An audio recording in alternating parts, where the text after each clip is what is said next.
नमस्कार दोस्तों, मेरे प्यारे भारत के भाइयों और बहनों, आप सभी का एक बार फिर से दोस्तों है नी भारत में स्वागत है। दोस्तों आप लोगों को पता है हमने है नी भारत चैनल पर दोस्तों भारतीय संविधान, भारतीय इतिहास, लोक प्रशासन दोस्तों और दोस्तों हमने समाजशास्त्र और दोस्तों ज्योग्राफी की दोस्तों बहुत ही शानदार श्रृंखला शुरू की थी। और हमने आप लोगों से दोस्तों वादा किया था दोस्तों कि आरपीएससी और दोस्तों यूपीएससी के द्वारा कराए गए दोस्तों विभिन्न एग्जामों को दोस्तों हम दोस्तों टॉपिक बाय दोस्तों वीडियो के साथ में दोस्तों पेपर का एनालिसिस दोस्तों जरूर करेंगे। और आप लोगों से दोस्तों हमने दोस्तों आप लोगों से दोस्तों पूर्णतः विश्वास के साथ कहा था कि आने वाले समय में दोस्तों यहाँ से एक भी क्वेश्चन दोस्तों बाहर नहीं जाएगा, चाहे दोस्तों यूपीएससी हो दोस्तों, चाहे वो दोस्तों आरपीएससी का कोई सा भी एग्जाम हो दोस्तों, first grade, second grade, REET, RS दोस्तों, कोई सा भी एग्जाम क्यों ना हो दोस्तों, विभिन्न एग्जामों में दोस्तों आने वाले क्वेश्चन दोस्तों यहाँ से आप लोगों को दोस्तों सेम टू सेम देखने को मिलेंगे। ये हम दोस्तों आप लोगों को दोस्तों पूर्णतः दोस्तों आश्वासन के साथ में इस बात को आप लोगों के सामने रखते हैं।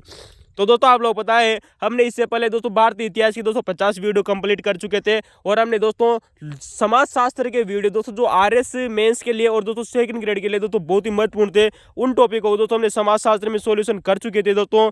थोड़े दिनों बाद में हम समाजशास्त्र के वीडियो दोस्तों आपको लेकर जरूर आएंगे दोस्तों एमसीक्यू दोस्तों हमने कल से दोस्तों हम करीबन दोस्तों 20 जुलाई से दोस्तों हम दोस्तों आपके सामने लोक प्रशासन के दोस्तों वीडियो भी लेकर आएंगे दोस्तों, जो एमसीक्यू के माध्यम से होंगे दोस्तों, जो राजस्थान में अभी तक दोस्तों सेकंड ग्रेड एग्जाम के द्वारा कराए गए थे दोस्तों। यार ना दोस्तों आरएस मेंस और यूपीएससी मेंस में दोस्तों वहां से एक भी क्वेश्चन बाहर नहीं जाएगा, विश्वास करना दोस्तों है नहीं भारत चैनल पर, ठीक है दोस्तों। तो शुरुआत करते हैं दोस्तों हम दोस्तों भारतीय संविधान और दोस्तों राज्य व्यवस्था की शुरुआत कर रहे थे दोस्तों। आज का हमारा दोस्तों वीडियो नंबर 27वां रहने वाला है और दोस्तों ये हमारा दोस्तों पेपर नंबर 13वां है। कैसा है दोस्तों, पेपर नंबर 13 है दोस्तों और दोस्तों वीडियो नंबर 27 रहने वाला है दोस्तों। ये एग्जाम में दोस्तों सेकंड ग्रेड 2018 का वैकेंसी थी दोस्तों, सामान्य विभाग का दोस्तों पेपर हुआ था दोस्तों। अब तक दोस्तों सेकंड ग्रेड के कुल दोस्तों 11 पेपर हो चुके हैं दोस्तों। दोस्तों सेकंड ग्रेड 2018 का पेपर है दोस्तों, सामान्य विभाग का दोस्तों पेपर हुआ था दोस्तों 29 अक्टूबर सन 2018 को दोस्तों। तो दोस्तों आइए दोस्तों शुरुआत करते हैं। आप सभी दोस्तों सकुशल मंगल होंगे दोस्तों और दोस्तों आप निरंतर पढ़ाई जारी रख रहे होंगे दोस्तों। चलते दोस्तों शानदार क्वेश्चनों की तरफ, उनकी शानदार व्याख्या, आने वाले समय में भी क्वेश्चन बाहर नहीं जाएगा, ठीक है दोस्तों। क्वेश्चन पूछा गया है दोस्तों आप लोगों से दोस्तों कि जुलाई 2018 में दोस्तों ये क्वेश्चन दोस्तों वैसे करंट अफेयर से जोड़कर पूछा गया था, लेकिन इसका दोस्तों जो मेन उद्देश्य है दोस्तों, जो क्वेश्चन कहाँ से पूछा गया था उसकी दोस्तों हम जरूर चर्चा करेंगे।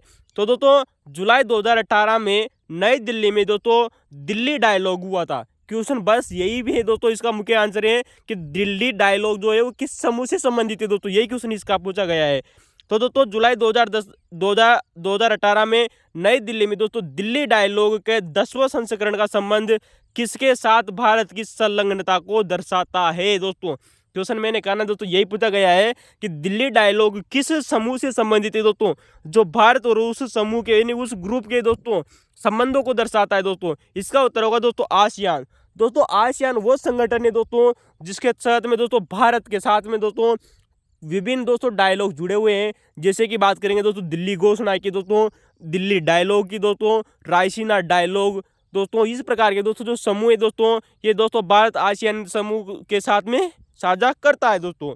चले दोस्तों आज हम बात करते हैं दोस्तों फर्स्ट ग्रेड और यूपीएससी मेंस और दोस्तों आरएस मेंस के लिए दोस्तों आसियान संगठन बहुत इंपॉर्टेंट है दोस्तों। आसियान का मतलब होता है दोस्तों, इसके पूरा फुल फॉर्म है दोस्तों association of south east Asian nation. तो दोस्तों एसोसिएशन का मतलब होगा दोस्तों संघ हो गया, ऑफ साउथ ईस्ट यानी कि दोस्तों दक्षिणी पूर्वी दोस्तों एशिया, जो राष्ट्र है दोस्तों दक्षिणी पूर्वी एशिया के दोस्तों जो राष्ट्र है उनका एक संगठन है दोस्तों जिसका नाम है दोस्तों आसियान। तो दोस्तों दक्षिणी पूर्वी दोस्तों जो एशिया के दोस्तों जो कुछ देश है दोस्तों जिन्होंने मिलकर दोस्तों एक संगठन बनाया है जिसका नाम है दोस्तों आसियान। दोस्तों इसका दोस्तों मोटो आप लोगों से दोस्तों एग्जाम में पूछा जा चुका है दोस्तों। इसका दोस्तों जो मोटो है वो क्या है दोस्तों, इसका मोटो है दोस्तों वन विजन। क्या नाम है दोस्तों, वन विजन वन आइडेंटिटी। क्या नाम है दोस्तों, one vision one identity and one community. तो दोस्तों वन कम्युनिटी, वन विजन और वन आइडेंटिटी दोस्तों इसका मोटो है दोस्तों। इसका लोगो क्या है दोस्तों, याद रखना दोस्तों इंपॉर्टेंट है दोस्तों, आप लोगों से पूछा जा चुका है दोस्तों कि आसियान का दोस्तों मोटो क्या है दोस्तों, one vision one identity and one community दोस्तों इसका मोटो है दोस्तों। ये क्वेश्चन आप लोगों से बन सकता है दोस्तों आने वाले समय में दोस्तों कि आसियान दोस्तों जो नाम दिया गया था वो किस व्यक्ति के द्वारा दिया गया था, यानी कि दोस्तों जो दक्षिणी पूर्वी एशिया के दोस्तों जो 10 देश है दोस्तों जिन्होंने मिलकर दोस्तों एक संगठन बनाया दोस्तों जिसका नाम है दोस्तों आसियान। लेकिन आसियान नाम दिया किया था दोस्तों वो व्यक्ति आता है दोस्तों एडम मलिक। क्या नाम है दोस्तों, एडम मलिक दोस्तों इंडोनेशिया के वो तात्कालिक दोस्तों विदेश मंत्री हुआ करते थे। तो दोस्तों इंडोनेशिया के तात्कालिक दोस्तों जो विदेश मंत्री थे दोस्तों एडम मलिक, उन्होंने दोस्तों आसियान का नाम दिया था और इसकी स्थापना हुई दोस्तों 8 अगस्त को। तो आसियान का मतलब होगा दोस्तों 8 अगस्त सन 1967 की बात आती है दोस्तों, जब बैंकॉक घोषणा के द्वारा, किसके द्वारा दोस्तों, बैंकॉक में दोस्तों बैंकॉक एक जगह है दोस्तों,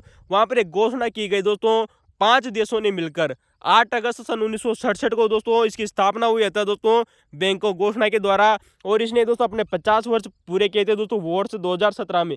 ये क्वेश्चन भी एग्जाम में पूछा जा चुका है दोस्तों कि वर्ष 2017 में दोस्तों किस संगठन ने दोस्तों अपने 50 वर्ष पूरे किए थे दोस्तों, वो है दोस्तों आसियान नामक संगठन। इसका मुख्यालय दोस्तों जकार्ता में दोस्तों, और जकार्ता आप जानते हैं दोस्तों इंडोनेशिया की राजधानी है। कहाँ की है दोस्तों, तो दोस्तों इंडोनेशिया की राजधानी जकार्ता में दोस्तों इसका मुख्यालय दोस्तों। और इंडोनेशिया के दोस्तों जो तात्कालिक दोस्तों जो विदेश मंत्री थे दोस्तों, जिनका नाम आता है दोस्तों एडम मलिक, उन्होंने दोस्तों आसियान नाम दिया था। और दोस्तों इसकी स्थापना हुई दोस्तों 8 अगस्त को दोस्तों 8 अगस्त को दोस्तों आसियान दिवस के रूप में भी मनाया जाता है। दोस्तों आपको ये भी इंपॉर्टेंट याद रखना कि आसियान दिवस कब मनाया जाता है दोस्तों, 8 अगस्त को। दोस्तों इंपॉर्टेंट यहाँ पर बात यह आप लोगों से दोस्तों पूछी जा रही है दोस्तों first grade second grade exam के द्वारा कि दोस्तों इसके संस्थापक सदस्य थे दोस्तों 5। कौन थे दोस्तों, 5। और 5 सदस्य इसके बाद में बने थे, जिनका सन भी आप लोगों से दोस्तों पूछा जा रहा है कि कौन सा सदस्य कब बना था। दोस्तों संस्थापक सदस्य केवल और केवल 5 थे दोस्तों। बात करेंगे दोस्तों इंडोनेशिया की, इंडोनेशिया हो गया दोस्तों, मलेशिया हो गया। तो दोस्तों इंडोनेशिया, मलेशिया, फिलीपींस, सिंगापुर और दोस्तों थाईलैंड, दोस्तों ये कुल 5 देश है दोस्तों। ये 5 देशों ने मिलकर दोस्तों आसियान की स्थापना की थी दोस्तों। इंडोनेशिया, मलेशिया, फिलीपींस, सिंगापुर और दोस्तों थाईलैंड, इन 5 देशों ने मिलकर दोस्तों इसकी स्थापना की थी। तो संस्थापक सदस्य 5 है दोस्तों। 5 सदस्य दोस्तों इसके बाद में दोस्तों सदस्यता ग्रहण करते हैं। नंबर 1 आता है दोस्तों ब्रुनेई। क्या नाम है दोस्तों, तो 5 सदस्य बाद में बने। जो ब्रुनेई है दोस्तों ये सन 1984 में बना था। कब दोस्तों, सन 1984 में इसने अपनी दोस्तों इसकी सदस्यता ली थी दोस्तों आसियान की। जबकि बात करेंगे दोस्तों वियतनाम की, तो वियतनाम ने दोस्तों सन 1995 में, कब दोस्तों, वियतनाम सन 1995 में दोस्तों आसियान का दोस्तों संस्थापक सदस्य बना। और लाओस और दोस्तों जो म्यांमार है दोस्तों, लाओस और दोस्तों जो म्यांमार है, इन्होंने सन 1997 में दोस्तों इसकी सदस्यता ग्रहण की थी दोस्तों आसियान की।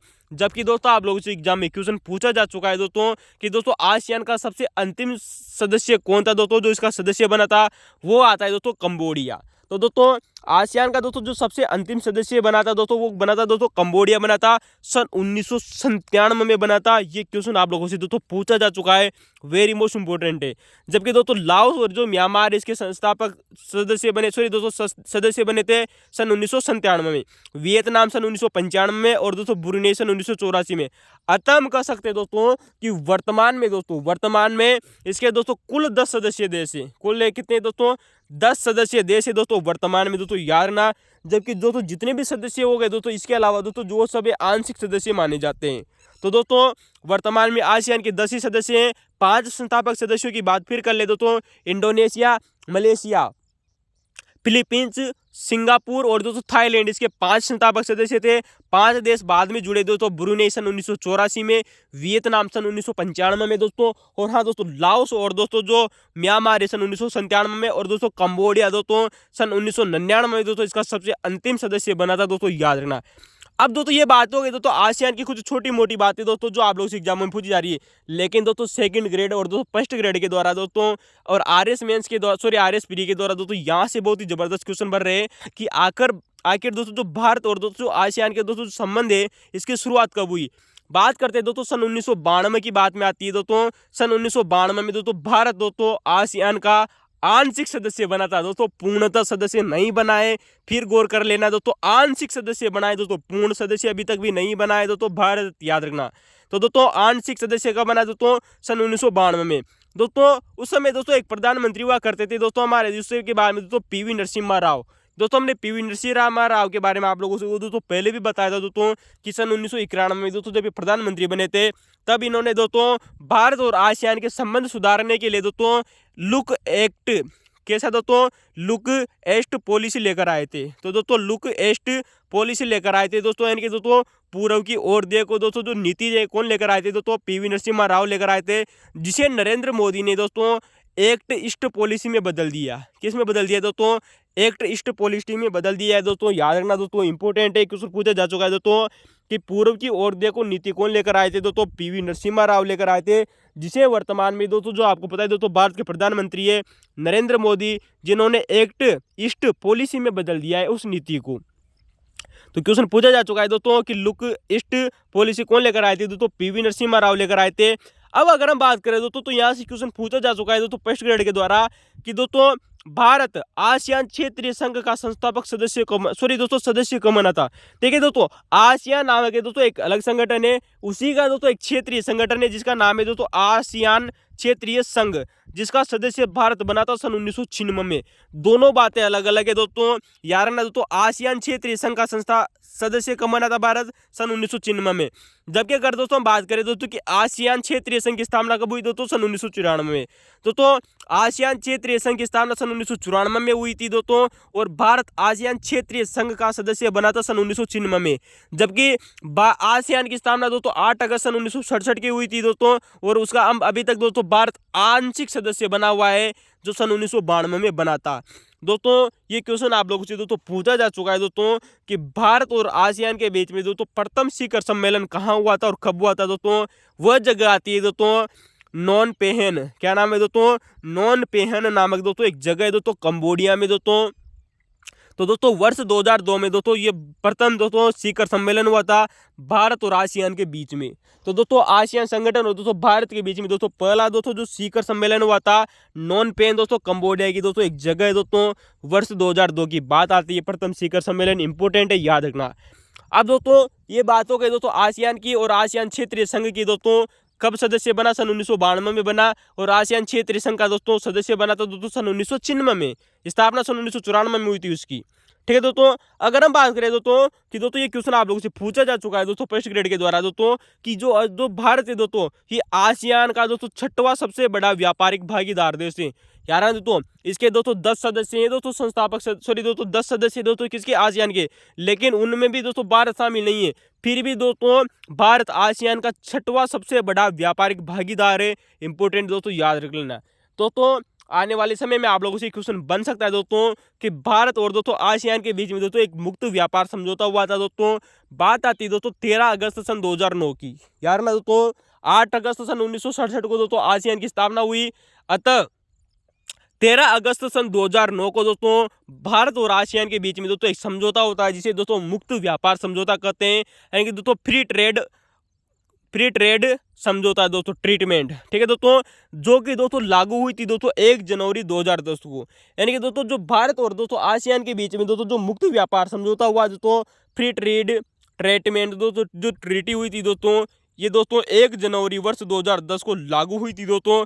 13 अगस्त 2009 को दोस्तों इसे समझौता किया गया था। इसे दोस्तों AITIGA के नाम से भी जाना जाता है दोस्तों। यार ना दोस्तों इसका पूरा नाम दोस्तों होता क्या है दोस्तों, आप एक बार इसका पूरा नाम देख लीजिए दोस्तों। AITIGA का दोस्तों इसका पूरा नाम होता है दोस्तों आसियान। क्या नाम है दोस्तों, ए का मतलब होगा दोस्तों आसियान, क्या हो जाएगा दोस्तों आसियान। आई का मतलब होगा दोस्तों इंडिया, आई का मतलब क्या होगा दोस्तों इंडिया। टी का मतलब होगा दोस्तों ट्रेड, यानी कि दोस्तों जो व्यापार है दोस्तों उसे हम ट्रेड बोलते हैं। और आई का मतलब होगा दोस्तों इन, और जी का मतलब होगा दोस्तों गुड्स, और ए का मतलब होगा दोस्तों एग्रीमेंट। तो दोस्तों Asian Indian trade in goods agreement दोस्तों ये समझौता है दोस्तों, जो कि दोस्तों 13 अगस्त सन 2009 को हुआ था।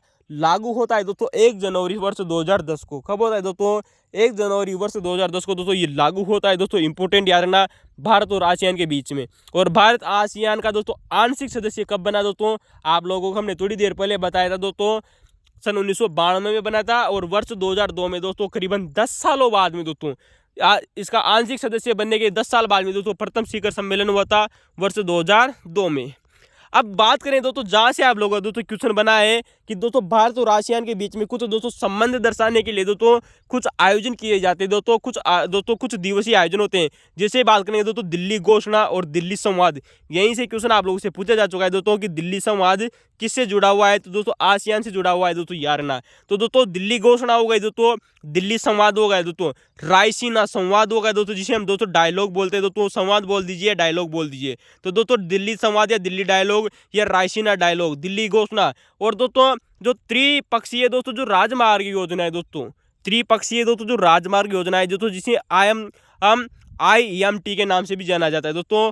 IMT हाईवे दोस्तों जो एक योजना है दोस्तों, आई का मतलब होगा दोस्तों यहाँ पर इंडिया, और एम का मतलब होगा दोस्तों म्यांमार, और टी का मतलब होगा दोस्तों थाईलैंड।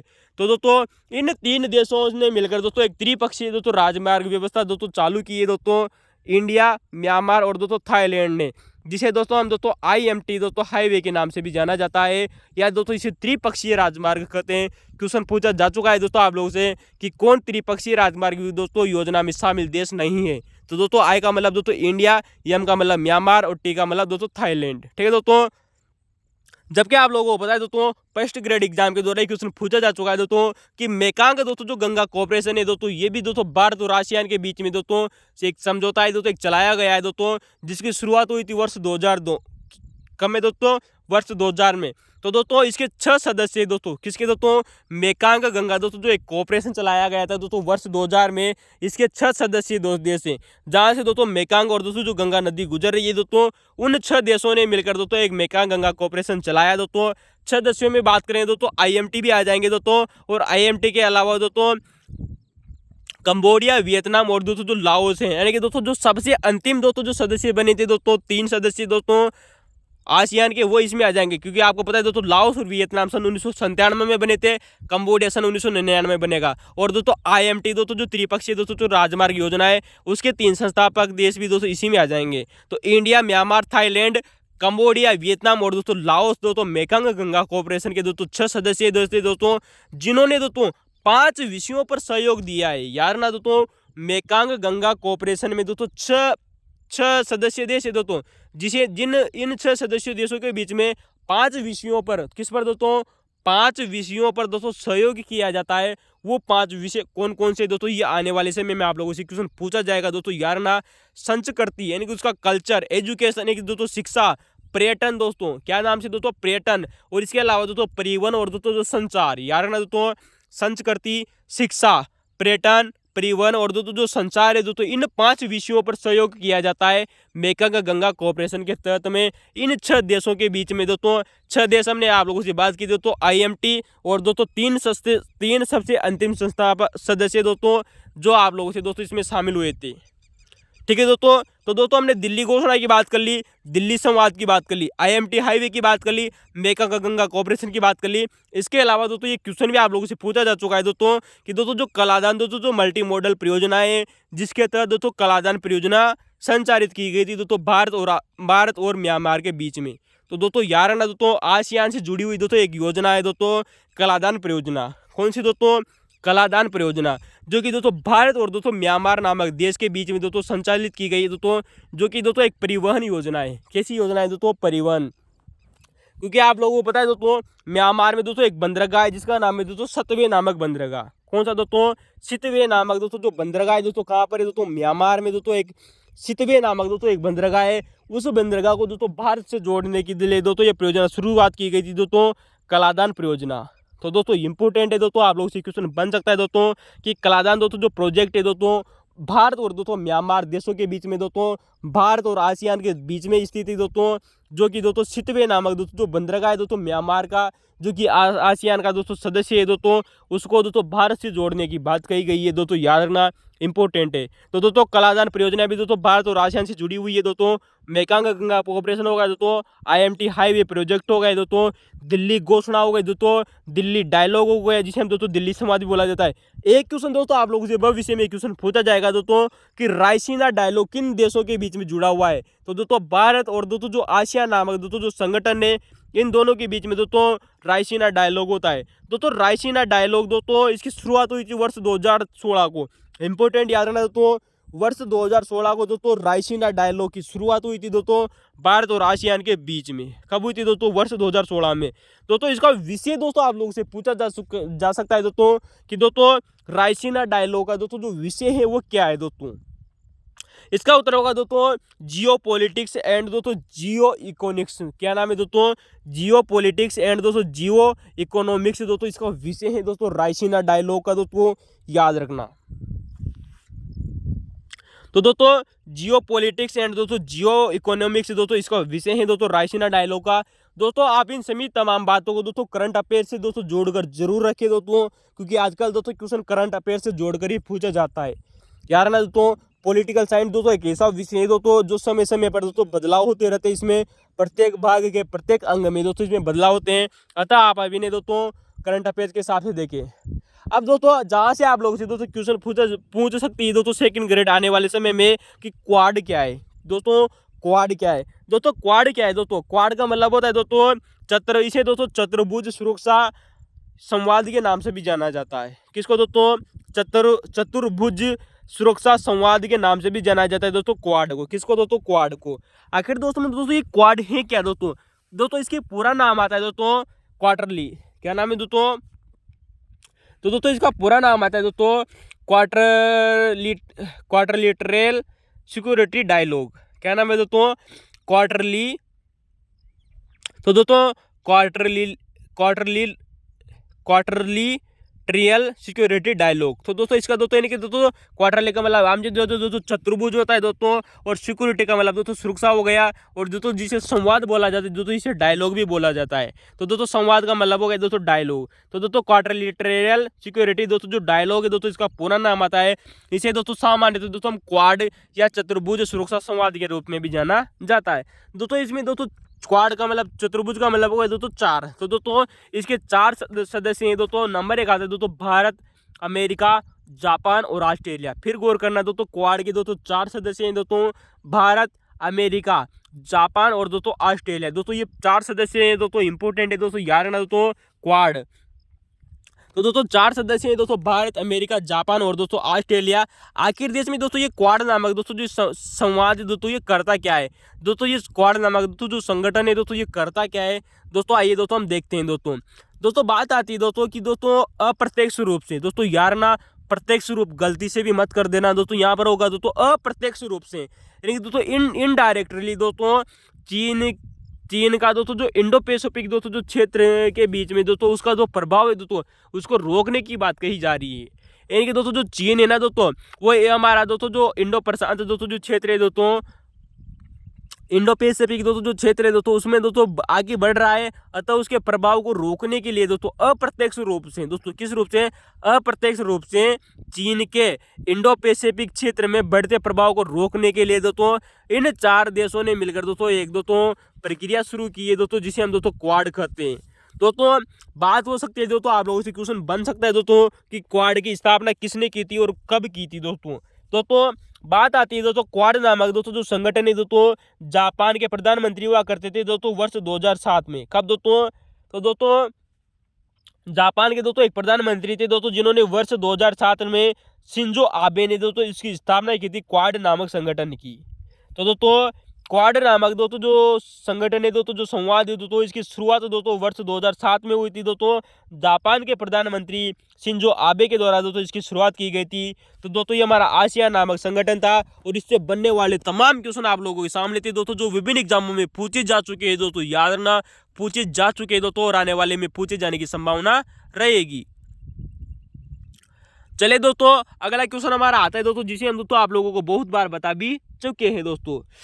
तो दोस्तों ये क्वेश्चन दोस्तों हम आप लोगों को दोस्तों बहुत बार बता चुके हैं दोस्तों, अगर आपने हमारे पुराने वीडियो देखे होंगे तो क्वेश्चन पूछा गया है दोस्तों कि किस संविधान संशोधन के द्वारा दोस्तों संविधान में दोस्तों संघ के मंत्रिमंडल, दोस्तों यहाँ पर मंत्रिमंडल की बात हुई दोस्तों, मंत्री परिषद शब्द की बात नहीं हुई है दोस्तों। हमारे पूरे संविधान में सिर्फ एक ही जगह ऐसी दोस्तों जहाँ पर मंत्रिमंडल शब्द उल्लेखित है, वो है दोस्तों हमारा अनुच्छेद 352। तो दोस्तों ये भी दोस्तों किसी संविधान संशोधन के द्वारा जोड़ा गया था दोस्तों, वो कौन सा संविधान संशोधन था दोस्तों, ये आप लोगों से क्वेश्चन पूछा गया है कि किस संविधान संशोधन के द्वारा संविधान में संघ के मंत्रिमंडल यानी कि दोस्तों यूनियन कैबिनेट शब्दावली को अंत स्थापित किया गया था? इसका उत्तर होगा दोस्तों 44वां संविधान संशोधन सन 1978 के द्वारा। तो दोस्तों आप लोगों को पता है दोस्तों, हमने आप लोगों से दोस्तों पहले भी बात की थी दोस्तों कि 44वां संविधान संशोधन सन 1978 दोस्तों जब हुआ था, जब जनता पार्टी की सरकार बनी थी दोस्तों पहली बार, और मोरारजी देसाई प्रधानमंत्री बने थे। 18 माह आपातकाल लगने के बाद में 18 माह तक इन्होंने दोस्तों सरकार अपनी बनाई थी दोस्तों। प्रधानमंत्री थे दोस्तों मोरारजी देसाई। तो दोस्तों मोरारजी देसाई ने दोस्तों अपनी सरकार बनाई थी दोस्तों, यार ना दोस्तों 18 महीने तक इनकी सरकार बनी थी दोस्तों।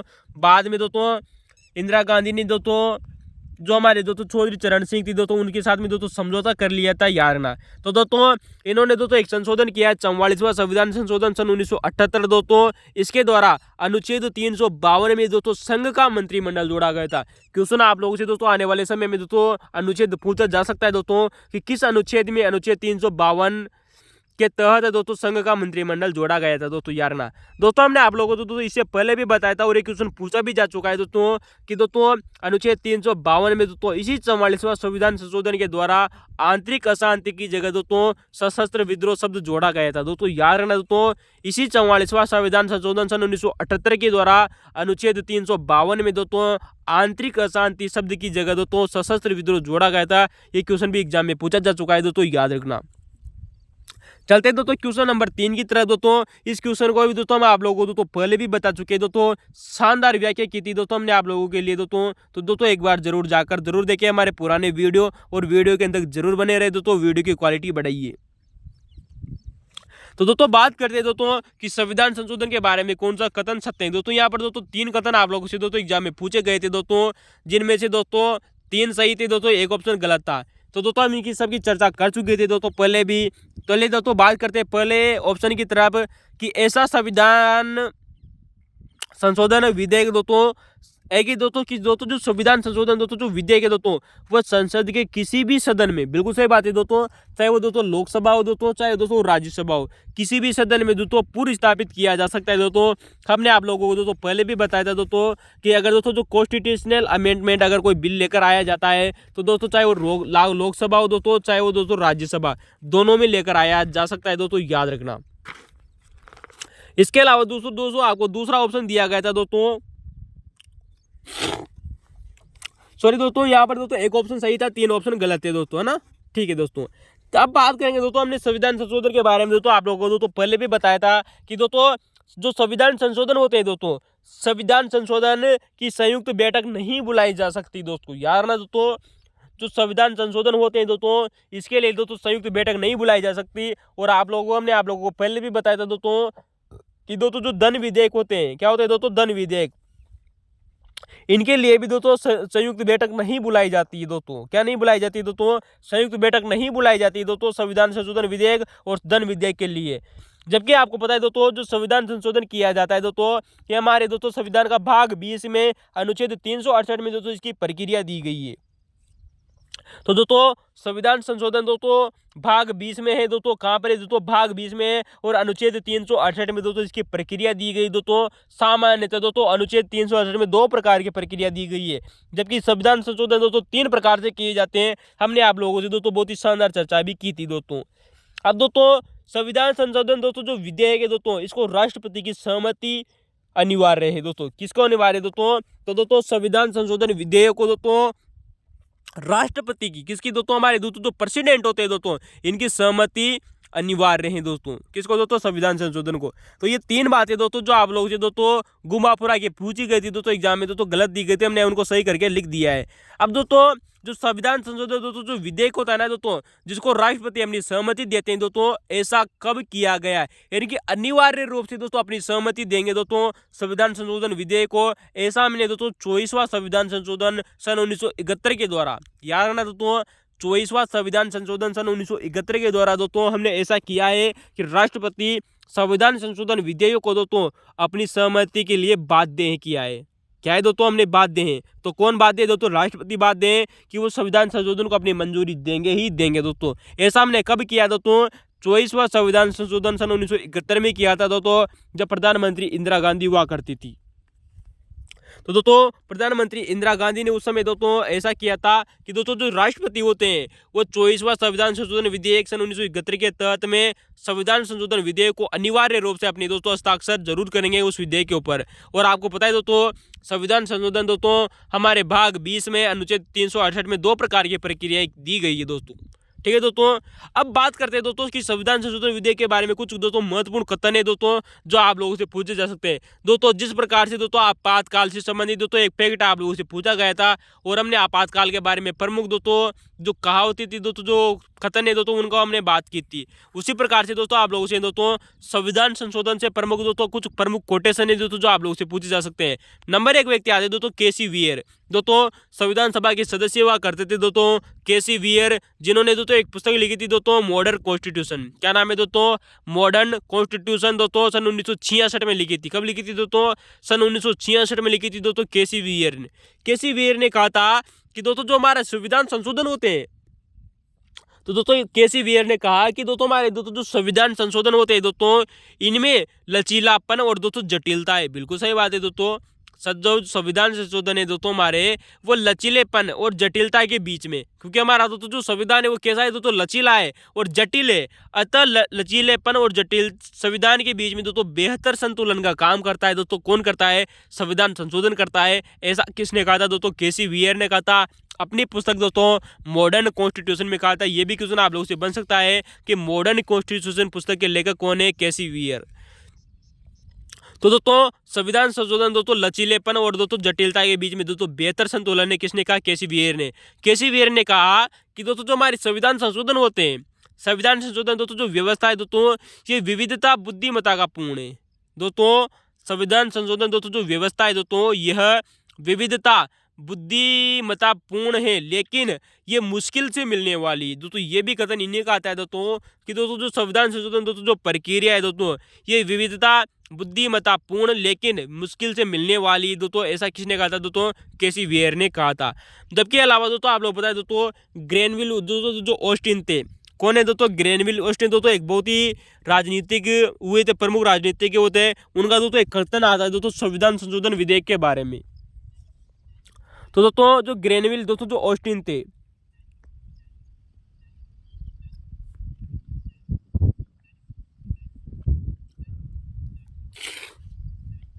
तो दोस्तों ग्रेनविल ऑस्टिन ने कहा था कि हमारी दोस्तों जो संविधान संशोधन दोस्तों जो प्रक्रिया है यह अपने आप में यह सिद्ध करती है, हमारी दोस्तों जो संविधान संशोधन दोस्तों जो प्रक्रिया है दोस्तों यह अपने आप में दोस्तों यह सिद्ध करती है कि दोस्तों जो हमारा दोस्तों जो संविधान का दोस्तों जो सर्वाधिक महत्वपूर्ण स्वीकार्य भाग है। कैसा है दोस्तों? कि संविधान का सर्वाधिक स्वीकार्य दोस्तों भाग है कौन है दोस्तों? संविधान संशोधन। यानी दोस्तों जो संविधान संशोधन की दोस्तों जो प्रक्रिया है दोस्तों अपने आप में यह सिद्ध करती है कि यह संविधान का सर्वाधिक स्वीकार्य भाग है। यानी कि दोस्तों संविधान के सदस्यों ने जिसको सर्वाधिक रूप से स्वीकार किया वह है दोस्तों संविधान संशोधन प्रक्रिया। ऐसा किसने कहा दोस्तों? ग्रेनविल ऑस्टिन ने कहा। परंतु यह जटिल और काफी विविध गुण वाला भी है। दोस्तों किसने कहा? दोस्तों ग्रेनविल ऑस्टिन ने कहा कि यह संविधान की सर्वाधिक स्वीकार्य भाग है, परंतु यह बहुत जटिल भी है तथा काफी विविध गुणों वाला भी है। किसने कहा? दोस्तों ग्रेनविल ऑस्टिन ने कहा कि हमारी दोस्तों जो संविधान संशोधन दोस्तों जो प्रक्रिया है दोस्तों यह संविधान का सर्वाधिक स्वीकार्य भाग है तथा यह बहुत जटिल तथा काफी विविध गुणों वाला भी है। दोस्तों किसने कहा? दोस्तों ग्रेनविल ऑस्टिन ने कहा। दोस्तों यहाँ पर पंडित जवाहरलाल नेहरू का दोस्तों कथन आपको दोस्तों याद रखना अनिवार्य है। दोस्तों उन्होंने कहा था कि दोस्तों जो हमारे संविधान संशोधन दोस्तों जो होते हैं दोस्तों, तो दोस्तों हम इस संविधान को दोस्तों इतना ठोस बनाना चाहते हैं। किसने कहा? दोस्तों पंडित जवाहरलाल नेहरू ने कहा कि हम संविधान को इतना ठोस बनाना चाहते हैं जितना स्थायी हम इसे बना सकते हैं। तो दोस्तों यार दोस्तों हमारे पंडित जवाहरलाल जो नेहरू हुआ करते थे उन्होंने कहा कि हम इस संविधान को दोस्तों इतना ठोस बनाना चाहते हैं। कितना ठोस बनाना चाहते हैं? जितना हम इसे दोस्तों हम स्थायी बना सकते हैं। किसने कहा? दोस्तों पंडित जवाहरलाल नेहरू ने कहा कि हम इस संविधान को दोस्तों इतना ठोस बनाना चाहते हैं जितना हम इसको स्थायी बना सकते हैं। परंतु दोस्तों उन्होंने कहा कि दोस्तों हम इसे दोस्तों स्थायी बना सकते हैं। किसने कहा? दोस्तों पंडित जवाहरलाल नेहरू ने कहा। परंतु उन्होंने कहा कि और कुछ भी संविधान में स्थायी भी नहीं है दोस्तों। तो दोस्तों ये संविधान संशोधन प्रक्रिया के बारे में कहा गया था कि दोस्तों संविधान संशोधन प्रक्रिया के बारे में पंडित जवाहरलाल नेहरू ने कहा कि हम इस संविधान को इतना ठोस बनाना चाहते हैं और जितना हमने इसे स्थायी बना सकते हैं, परंतु संविधान में कुछ भी स्थायी भी नहीं है क्योंकि उसे संविधान संशोधन के द्वारा बदला जा सकता है। ऐसा कहा था दोस्तों पंडित जवाहरलाल नेहरू ने। तो दोस्तों 3 व्यक्ति आप लोगों को दोस्तों याद रखने दोस्तों, केसी वियर, ग्रेनविल ऑस्टिन और दोस्तों पंडित जवाहरलाल नेहरू का कथन। और दोस्तों जो प्रमुख फैक्ट है हमने आप लोगों से चर्चा की थी दोस्तों, जो एग्जामों में पूछे जा चुके हैं, इंपॉर्टेंट है दोस्तों, याद रखना। तो दोस्तों चले दोस्तों, अगर आप लोगों को दोस्तों सेकंड ग्रेड का दोस्तों ये पेपर सॉल्यूशन आप लोगों को दोस्तों अच्छा लग रहा हो दोस्तों, 2018 की वैकेंसी थी दोस्तों, 29 सितंबर 2018 को दोस्तों ये पेपर हुआ था दोस्तों, एसएसटी का दोस्तों, सामान्य विभाग का दोस्तों ये पेपर था दोस्तों। चलते दोस्तों क्वेश्चन नंबर 4 की तरफ आप लोगों के सामने दोस्तों। और आज दोस्तों ये क्वेश्चन दोस्तों बहुत ही शानदार है और इसकी व्याख्या आप लोगों को दोस्तों शानदार ही मिलने वाली है दोस्तों। आप लोगों ने दोस्तों ये दोस्तों इसके बारे में इतनी शानदार जानकारी कभी भी नहीं पड़ी होगी, मैं आप लोगों को दोस्तों विश्वास दिलाता हूँ दोस्तों, याद रखना। दोस्तों आज हम इस क्वेश्चन के बारे में दोस्तों बहुत ही शानदार जानकारी आप लोगों को बताएंगे दोस्तों, जो आप लोगों ने कभी जिंदगी में भी नहीं पढ़ी होगी दोस्तों, याद रखना। चलते बात करते हैं दोस्तों कि भारत के राष्ट्रपति के बारे में कौन सा कथन सत्य है। दोस्तों यहाँ पर 3 कथन सत्य दिए गए थे। चौथा कथन दोस्तों जो गलत था, हमने उसको यहाँ से हटा दिया है और उसको सही करके लिख दिया है। चलिए बात करते हैं दोस्तों कि राष्ट्रपति का दोस्तों जो पद का दोस्तों जो कार्यकाल होता है दोस्तों, ये 5 वर्ष के लिए होता है। बिल्कुल सही बात है दोस्तों, राष्ट्रपति पद का दोस्तों जो कार्यकाल है दोस्तों, ये 5 वर्ष के लिए होता है। ऐसा दोस्तों हमें अनुच्छेद 53 में देखने को मिलता है। तो दोस्तों अनुच्छेद 53 साफ साफ कहता है कि दोस्तों एक राष्ट्रपति का पद होगा दोस्तों, याद रखना, जिसका दोस्तों जो कार्यकाल है दोस्तों वो 5 वर्ष होता है। जबकि दोस्तों दूसरा ऑप्शन दिया गया था कि दोस्तों जो हमारे दोस्तों जो राष्ट्रपति होते हैं दोस्तों, ये अपने उत्तराधिकारी के पद ग्रहण करने तक, यानी कि दोस्तों जब किसी भी राष्ट्रपति का दोस्तों 5 वर्ष का कार्यकाल पूरा हो जाता है दोस्तों, तो उसके बाद में दोस्तों जब नया दोस्तों जो राष्ट्रपति दोस्तों वो जब तक अपना पद ग्रहण नहीं करता तब तक दोस्तों राष्ट्रपति अपना पद धारण करेगा। बिल्कुल सही बात है दोस्तों। मेरी दोस्तों ये एक परंपरा बनी हुई है दोस्तों कि जब तक दोस्तों नया दोस्तों राष्ट्रपति बनकर नहीं आ जाता दोस्तों, अपनी शपथ नहीं ले लेता दोस्तों, तब तक दोस्तों जो पुराना दोस्तों जो राष्ट्रपति है वो अपने पद पर बना रहेगा दोस्तों। एक बहुत ही शानदार बात है दोस्तों, याद रखना। जबकि दोस्तों हमने इसे आप लोगों से दोस्तों पहले भी बता चुके थे दोस्तों, हमने पुराने वीडियो में चर्चा की थी कि दोस्तों जो हमारे दोस्तों जो राष्ट्रपति होते हैं दोस्तों, ये अपने पद पर दोस्तों कितनी भी बार बन सकते हैं, यानी कि कोई एक व्यक्ति कितनी भी बार दोस्तों राष्ट्रपति बन सकता है दोस्तों। यानी कि राष्ट्रपति की इस पद पर पुनर्नियुक्ति दोस्तों या पुनर्निर्वाचन हेतु दोस्तों जो पात्र है दोस्तों, ऐसा अनुच्छेद 57 में दिया गया है। हमारा दोस्तों जो संविधान का दोस्तों अनुच्छेद 57 है दोस्तों, वो साफ साफ कहता है कि राष्ट्रपति पद पर कोई भी व्यक्ति कितनी भी बार नियुक्त किया जा सकता है, कोई इसकी सीमा उल्लेखित नहीं है दोस्तों। यानी कि दोस्तों राष्ट्रपति अपने पद पर पुनर्निर्वाचन हेतु पात्र है दोस्तों, ऐसा किसने कहा था दोस्तों, अनुच्छेद 57 में साफ साफ ऐसा कहा गया है। तो दोस्तों ये 3 कथन दोस्तों बिल्कुल सही थे दोस्तों, जो हमने आप लोगों से बात कर ली कि राष्ट्रपति का दोस्तों जो कार्यकाल है वो 5 वर्ष का होता है और वो अपने उत्तराधिकारी के पद ग्रहण करने तक दोस्तों राष्ट्रपति अपने पद पर रहेगा दोस्तों। और राष्ट्रपति दोस्तों इस पद पर पुनर्निर्वाचन हेतु पात्र है, ऐसा अनुच्छेद 57 में लिखा हुआ है। अब दोस्तों जो कथन आप लोगों को दोस्तों गलत दिया गया था दोस्तों, कोटेशन सॉरी दोस्तों जो ऑप्शन आप लोगों को गलत दिया गया था वो था दोस्तों राष्ट्रपति का अपना त्यागपत्र। दोस्तों आप लोगों को पता है दोस्तों जो राष्ट्रपति होता है दोस्तों, ये अपना त्यागपत्र किसको देता है दोस्तों, उपराष्ट्रपति को देता है। इंपोर्टेंट याद रखना दोस्तों, जो राष्ट्रपति होता है ना दोस्तों, ये अपना त्यागपत्र किसको देता है दोस्तों, उपराष्ट्रपति को देता है, यानी कि वाइस प्रेसिडेंट को दोस्तों अपना त्यागपत्र देता है।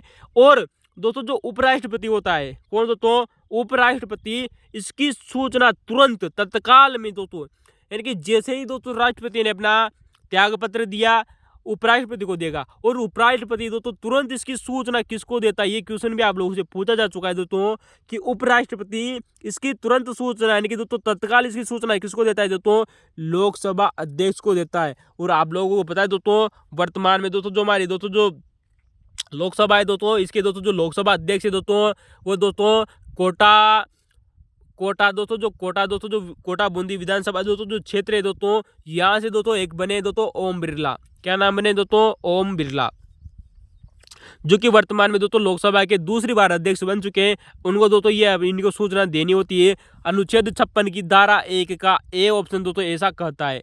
तो दोस्तों अनुच्छेद 56 की धारा 1 के तहत ए में दोस्तों ऐसा उल्लेखित है दोस्तों कि दोस्तों उपराष्ट्रपति इसकी तुरंत सूचना लोकसभा अध्यक्ष को देगा। याद रखना इंपॉर्टेंट है। यानी कि दोस्तों जो हमारे स्पीकर होते हैं, कौन होते हैं दोस्तों? स्पीकर, उनको ये सूचना दी जाती है। जबकि दोस्तों अनुच्छेद 56 बी क्या कहता है दोस्तों? याद रखना दोस्तों अनुच्छेद 56 बी कहता है कि राष्ट्रपति पर महाभियोग लगाया जाएगा। दोस्तों याद रखना, अक्सर बच्चे यहीं पर कंफ्यूजन हो जाते हैं दोस्तों कि राष्ट्रपति पर महाभियोग लगेगा, ऐसा कहाँ उल्लेखित है दोस्तों? अनुच्छेद 56 बी में। तो हमारे भारतीय संविधान का दोस्तों एक अनुच्छेद है, वह है दोस्तों अनुच्छेद 56 बी, जिसमें उल्लेखित है दोस्तों कि राष्ट्रपति पर महाभियोग लगाया जाएगा। लेकिन दोस्तों आप लोगों को तो पता भी है दोस्तों, ये बात आप लोगों को जरूर पता होगी कि महाभियोग की दोस्तों जो प्रक्रिया है दोस्तों ये अनुच्छेद 61 में दी गई है। इंपोर्टेंट यार है दोस्तों, राष्ट्रपति पर दोस्तों महाभियोग लगाया जाएगा, अनुच्छेद 56 बी साफ साफ कहता है। तथा इस महाभियोग की दोस्तों जो प्रक्रिया है दोस्तों ये अनुच्छेद 61 में दी गई है। ये क्वेश्चन दोस्तों आप लोगों को दोस्तों जरूर पता होगा दोस्तों, आप लोगों को पता होगा।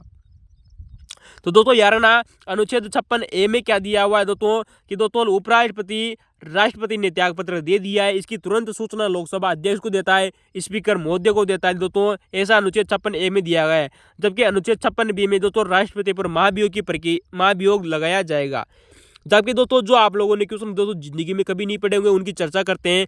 क्वेश्चन है कि अनुच्छेद 62 के तहत में, अनुच्छेद 62 में साफ साफ उल्लेखित है कि राष्ट्रपति 5 वर्ष पूर्ण होने से पहले, यानी कि दोस्तों राष्ट्रपति अपना कार्यकाल 5 वर्ष पूर्ण करने से पहले चुनाव संपन्न कराना होगा। इंपोर्टेंट याद रखना दोस्तों, यानी कि दोस्तों राष्ट्रपति का 5 वर्ष का कार्यकाल पूरा होने से पहले, अंडरलाइन कर लेना दोस्तों पहले शब्द को, पहले चुनाव संपन्न कराना होगा। दोस्तों सामान्यतः बात कही गई है दोस्तों कि सामान्यतः दोस्तों राष्ट्रपति का 5 वर्ष का कार्यकाल पूरा होने से पहले शब्द को गौर करना दोस्तों, पहले चुनाव संपन्न होगा। परंतु यदि अगर दोस्तों राष्ट्रपति की दोस्तों मृत्यु हो जाती है, वो अपना त्यागपत्र दे देता है दोस्तों समय से पहले, 5 वर्ष से पहले, या उस पर दोस्तों महाभियोग की प्रक्रिया चलाई जाती है, तो आगामी 6 माह में चुनाव संपन्न कराना होगा। यानी कि दोस्तों और संपन्न कितने वर्ष के लेकर आएंगे दोस्तों? पूरे 5 वर्ष के लेकर आएंगे। यानी कि कहने का मतलब है दोस्तों कि अगर राष्ट्रपति का अगर 5 वर्ष का कार्यकाल पूरा हो चुका है दोस्तों, तो 5 वर्ष से पहले ही दोस्तों राष्ट्रपति का क्या कराना होगा दोस्तों? चुनाव संपन्न कराना होगा, क्योंकि तभी तो दोस्तों नया राष्ट्रपति बनेगा। परंतु अगर राष्ट्रपति की मृत्यु हो जाती है दोस्तों पद पर, या वो अपना त्यागपत्र दे देता है, या उस पर महाभियोग की प्रक्रिया चलाई जाती है, तो आगामी 6 माह में चुनाव संपन्न कराना होगा। और दोस्तों जो चुनाव संपन्न कराए जाएंगे वो पूरे 5 वर्ष के लिए कराए जाएंगे। याद रखना, ऐसा कहता है दोस्तों अनुच्छेद 62। जबकि दोस्तों अनुच्छेद 65 में क्या कहा गया है दोस्तों, ये इंपोर्टेंट है दोस्तों कि अगर राष्ट्रपति आकस्मिक रिक्ति पर उसके कार्यों का निर्वहन कौन करेगा। यानी कि कहने का मतलब है दोस्तों कि राष्ट्रपति अगर अपने पद पर नहीं है, आकस्मिक उसकी दोस्तों उस पद पर रिक्त हो चुका है दोस्तों वो पद, तो राष्ट्रपति के कार्यों का निर्वहन कौन करेगा? उपराष्ट्रपति ऐसा करेगा दोस्तों। ऐसा कहाँ उल्लिखित है दोस्तों? अनुच्छेद 65 में ऐसा उल्लिखित है दोस्तों कि अगर राष्ट्रपति की दोस्तों आकस्मिक दोस्तों पद पर रिक्ति हो जाती है दोस्तों, तो उसके कार्यों का दोस्तों जो निर्वहन है दोस्तों वो कौन करेगा दोस्तों? उपराष्ट्रपति करेगा। कौन करेगा दोस्तों? उपराष्ट्रपति ऐसा करेगा दोस्तों।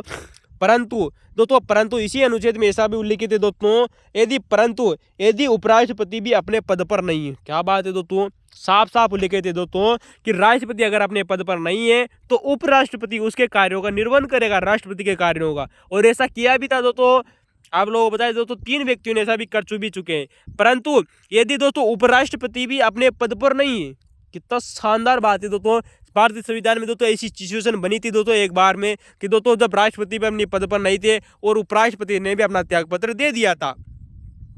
परंतु यदि दोस्तों उपराष्ट्रपति भी दोस्तों अपने पद पर नहीं है तो राष्ट्रपति के कार्यों का निर्वहन कौन करेगा। दोस्तों कितना शानदार बात है दोस्तों कि अगर राष्ट्रपति भी अपने पद पर नहीं है और उपराष्ट्रपति भी अपने पद पर नहीं है तो दोस्तों अनुच्छेद 65 के तहत में दोस्तों राष्ट्रपति के कार्यों का निर्वहन कौन करेगा। दोस्तों संविधान में उल्लेखित नहीं है, वेरी मोस्ट इंपोर्टेंट लगा देना दोस्तों इसको। अक्सर दोस्तों बच्चे यहीं पर कंफ्यूजन होते हैं दोस्तों कि संविधान में इसका उल्लेख नहीं है। बिल्कुल याद रखना दोस्तों, राष्ट्रपति और उपराष्ट्रपति अगर अपने पद पर नहीं है तो दोस्तों राष्ट्रपति के कार्यों का निर्वहन कौन करेगा, ऐसा संविधान में उल्लेखित नहीं है दोस्तों। अक्सर आपको दोस्तों बच्चों को दोस्तों कन्फ्यूजन करने के लिए दोस्तों यहाँ पर भारत के मुख्य न्यायाधीश दे दिए जाते हैं दोस्तों, ये इसका उत्तर दोस्तों गलत होगा। अगर मूल संविधान दे दिया है दोस्तों या फिर अनुच्छेद 65 दोस्तों दे दिया आप लोगों से, तो इसका उत्तर होगा दोस्तों कि संविधान में ऐसा उल्लेख ही नहीं है दोस्तों कि राष्ट्रपति के कार्यों का निर्वहन कौन करेगा। अब बात हुई दोस्तों, आप लोगों को बताया दोस्तों कि अगर राष्ट्रपति नहीं है और उपराष्ट्रपति नहीं है तो राष्ट्रपति के कार्यों का निर्वहन कौन करेगा दोस्तों। दोस्तों एक अनुच्छेद है जिसका नाम है दोस्तों अनुच्छेद 70। क्या नाम है दोस्तों? एक अनुच्छेद है दोस्तों भारतीय संविधान का जिसका नाम है दोस्तों अनुच्छेद 70। दोस्तों अगर दोस्तों जो अनुच्छेद है दोस्तों जो 70 है, क्या है दोस्तों, जो अनुच्छेद दोस्तों जो 70 है दोस्तों, इसमें कहा गया है दोस्तों कि अगर अन्य आकस्मिकताओं में, कि दोस्तों अन्य आकस्मिकताओं में राष्ट्रपति के दोस्तों जो करते हैं, करते का मतलब उनके दोस्तों जो कार्य है, यानी दोस्तों किसी भी कारणवश दोस्तों अगर दोस्तों जो राष्ट्रपति के दोस्तों जो कार्य हैं दोस्तों उनका निर्वहन करने के दोस्तों जो निर्वहन जिस संबंधित दोस्तों जो उपबंध बनाए जाते हैं, यानी कि दोस्तों राष्ट्रपति के कार्यों से संबंधित दोस्तों जो उपबंध बनाए जाते हैं दोस्तों अनुच्छेद 70 के तहत में दोस्तों, ये उपबंध दोस्तों संसद बनाती है। कौन बनाती है दोस्तों? संसद।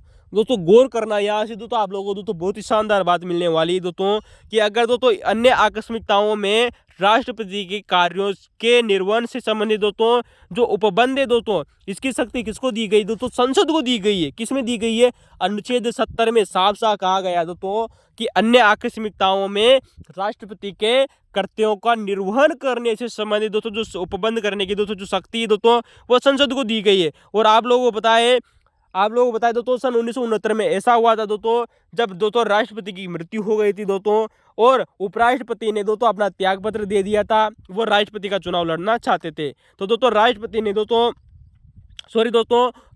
की मृत्यु हो गई और उपराष्ट्रपति ने दोस्तों राष्ट्रपति बनने के लिए दोस्तों त्याग पत्र दे दिया था।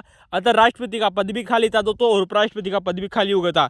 अतः दोस्तों संसद ने दोस्तों अनुच्छेद 70 के उपबंधों के तहत मिली दोस्तों जो शक्ति थी दोस्तों, अनुच्छेद 70 के तहत में दोस्तों संसद को क्या मिली हुई थी दोस्तों? शक्ति मिली हुई थी दोस्तों कि वो दोस्तों राष्ट्रपति के निर्वहन से संबंधित दोस्तों क्या बना सकता है दोस्तों? नियम बना सकता है। अतः सन 1969 में पहली बार दोस्तों संसद ने अनुच्छेद 70 के तहत में दोस्तों एक अधिनियम लाया दोस्तों। कौन लेकर आए दोस्तों? संसद एक अधिनियम लेकर आए और एक अधिनियम बनाया राष्ट्रपति के कर्तव्यों का निर्वहन अधिनियम सन 1969। तो दोस्तों राष्ट्रपति के कृत्यों का दोस्तों जो निर्वहन दोस्तों जो अधिनियम है दोस्तों सन 1969 में बनाया और इसमें कहा गया कि अगर राष्ट्रपति और उपराष्ट्रपति अपने पद पर नहीं है तो भारत के दोस्तों जो मुख्य न्यायाधीश है, कौन है दोस्तों? भारत के दोस्तों जो मुख्य न्यायाधीश है दोस्तों वह अगर या तो दोस्तों भारत का मुख्य न्यायाधीश हो गया या सुप्रीम कोर्ट का वरिष्ठतम न्यायाधीश। कौन हो गया दोस्तों? सुप्रीम कोर्ट के मुख्य न्यायाधीश या वरिष्ठतम न्यायाधीश राष्ट्रपति के कार्यों का निर्वहन करेंगे दोस्तों। यार न दोस्तों ऐसा कहा गया दोस्तों राष्ट्रपति के कर्तव्यों का निर्वहन अधिनियम सन 1969 में। तो दोस्तों इंपोर्टेंट यार ना दोस्तों संविधान में मूलतः इसका उल्लेख नहीं था दोस्तों, इसे दोस्तों एक अधिनियम लाकर दोस्तों ऐसा सिचुएशन बनाई गई थी दोस्तों सन 1969 में। तो दोस्तों ये जानकारी आप लोगों को दोस्तों कैसी लगी कमेंट में जरूर बताइएगा। अगर नहीं पता थी दोस्तों तो दोस्तों इन बात को लाइक कीजिए, शेयर कीजिए और सब्सक्राइब करना न भूले और वीडियो के अंदर जरूर बने रहेगा दोस्तों। याद रखना आने वाले समय में दोस्तों यहाँ से क्वेश्चन जरूर बनेगा। मैं आप लोगों से दोस्तों वादे के साथ में और विश्वास के साथ में आप लोगों से ऐसा करता हूँ। ठीक है दोस्तों चलते हैं दोस्तों क्वेश्चन नंबर 5 की तरफ दोस्तों, जो आप लोगों के लिए दोस्तों बहुत ही शानदार क्वेश्चन है दोस्तों। तो दोस्तों अगला क्वेश्चन है दोस्तों हमारा क्वेश्चन नंबर 5 है दोस्तों आप लोगों के सामने। वैसे ही दोस्तों ये क्वेश्चन दोस्तों ये टॉपिक दोस्तों सेकंड ग्रेड से हटा दिया गया है दोस्तों, आप लोगों को पता होगा। क्वेश्चन है दोस्तों कि छत्तीसगढ़ में नक्सली हिंसा के उन्मूलन दोस्तों हेतु दोस्तों हमारे दोस्तों एक ऑपरेशन चलाया था दोस्तों भारतीय सेना ने। उसका नाम क्या था दोस्तों? छत्तीसगढ़ दोस्तों आपको पता है दोस्तों वर्तमान में दोस्तों एक राज्य है जहाँ पर दोस्तों नक्सल दोस्तों जो हिंसा थी दोस्तों उसके उन्मूलन हेतु यानी उसको खत्म करने के लिए दोस्तों भारतीय सेना के द्वारा दोस्तों एक ऑपरेशन चलाया गया था जिसका नाम आता है दोस्तों ऑपरेशन ग्रीन हंट। क्या नाम है दोस्तों? ऑपरेशन ग्रीन हंट दोस्तों एक ऑपरेशन चलाया गया था दोस्तों नक्सलवाद को खत्म करने के लिए। दोस्तों आप हमें कमेंट में बताइएगा दोस्तों और कौन कौन से दोस्तों प्रमुख दोस्तों ऑपरेशन है दोस्तों इसके लिए दोस्तों जो चलाए गए 3-4 ऑपरेशन है दोस्तों जो आप लोगों से पूछे जा रहे हैं दोस्तों बार बार में। चलते दोस्तों क्वेश्चन नंबर 6 की तरफ। दोस्तों क्वेश्चन है आप लोगों के सामने दोस्तों कि हब्बन टोटा बंदरगाह। दोस्तों हमने जब दोस्तों इससे पहले दोस्तों बहुत ही शानदार बात की थी दोस्तों सेकंड ग्रेड के पेपर के सॉल्यूशन में दोस्तों कि दोस्तों जो हब्बन टोटा दोस्तों जो बंदरगाह है दोस्तों ये किन किन देशों के बीच में विवादित है दोस्तों। याद रखना। तो दोस्तों क्वेश्चन आप लोगों से पूछा गया है कि दोस्तों हबन-टोटा बंदरगाह में चीन की भूमिका के कारण, यानी कि दोस्तों चीन ने दोस्तों अपनी भूमिका के कारण दोस्तों किस देश से भारत के दोस्तों जो संबंध है दोस्तों वो तनावपूर्ण है। यानी कि दोस्तों हबन-टोटा बंदरगाह कहाँ पर है दोस्तों, साफ-साफ आप लोगों से ये क्वेश्चन पूछा गया था और हमने आप लोगों से दोस्तों बहुत ही शानदार तरीके से दोस्तों इनकी बात की थी दोस्तों कि दोस्तों आखिर में दोस्तों भारत और दोस्तों श्रीलंका के बीच में दोस्तों विवाद क्यों बने हुए हैं। तो दोस्तों हमने बात की थी वहाँ पर दोस्तों हबन-टोटा बंदरगाह की। दोस्तों हबन-टोटा दोस्तों जो बंदरगाह है दोस्तों ये श्रीलंका में है दोस्तों। कहाँ पर है दोस्तों, श्रीलंका में दोस्तों। और इस बंदरगाह को दोस्तों श्रीलंका ने दोस्तों 99 वर्षों के लिए दोस्तों चाइना को क्या दे दिया है दोस्तों, लीज पर दे दिया है दोस्तों, याद रखना।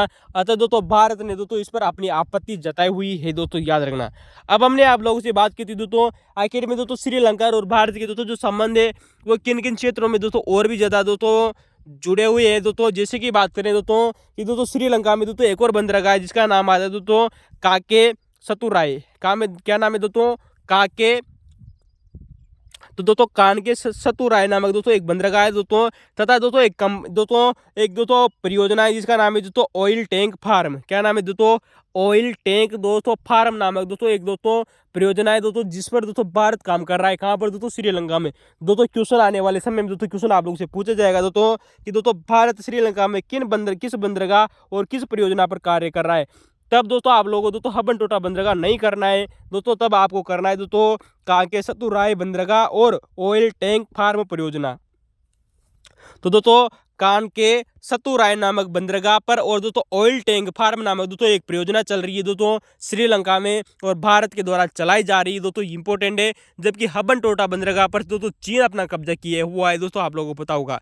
जबकि दोस्तों हमने आप लोगों से दोस्तों इससे पहले शानदार चर्चा की थी दोस्तों कि दोस्तों जो कच्चुत्ती वो दोस्तों जो टापू है ये भी दोस्तों भारत और श्रीलंका के बीच में दोस्तों विवादित है, जिसे इंदिरा गांधी सरकार ने सन 1974 में दोस्तों समझौता करके श्रीलंका को दोस्तों दे दिया था। किसको दोस्तों, कच्चुत्तीवू टापू को।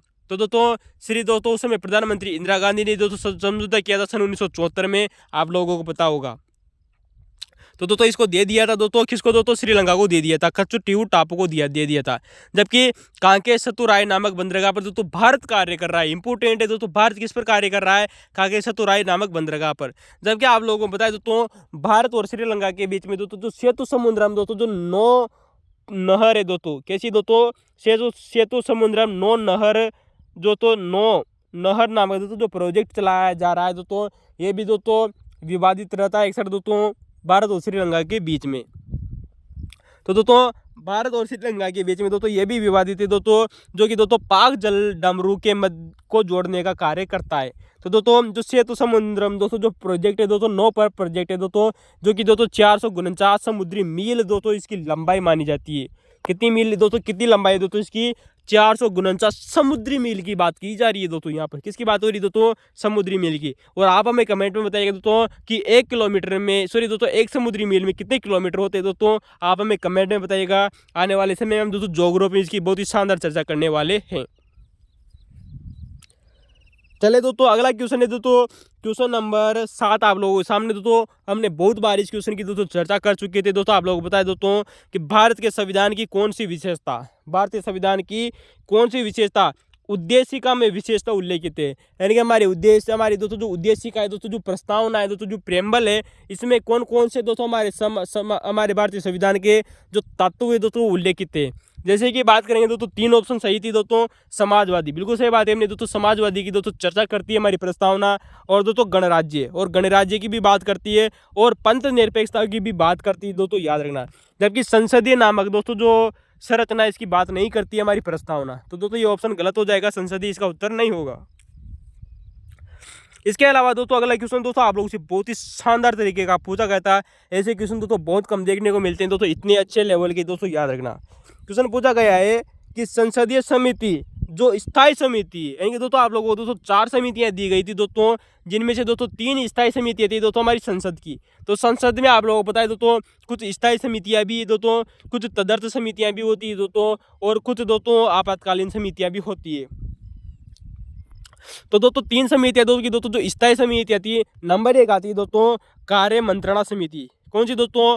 कार्य मंत्रणा समिति दोस्तों की दोस्तों एक स्थायी समिति है, और दूसरी दोस्तों विशेषाधिकार समिति। कैसी दोस्तों? विशेषाधिकार दोस्तों जो समिति है दोस्तों, ये भी दोस्तों एक स्थायी समिति है, और एक है दोस्तों महिला सशक्तिकरण समिति। कौन सी दोस्तों? महिला सशक्तिकरण दोस्तों जो समिति है दोस्तों, ये भी दोस्तों एक प्रकार की दोस्तों स्थायी समिति है दोस्तों, याद रखना दोस्तों संसद में।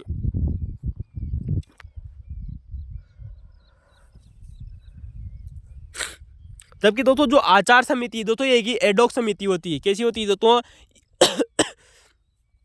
तो दोस्तों आचार समिति दोस्तों जो होती है दोस्तों एक एडॉक समिति होती है, तदर्थ समिति होती है।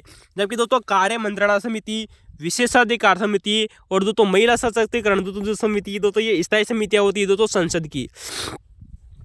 दोस्तों आप लोगों से दोस्तों क्वेश्चन बन सकता है दोस्तों कि दोस्तों पहली बार महिला सशक्तिकरण दोस्तों जो समिति है इसका गठन कब हुआ था? सन 1997 में। दोस्तों याद रखना, पहली बार महिला सशक्तिकरण दोस्तों जो समिति थी सन 1997 में गठित की गई थी दोस्तों।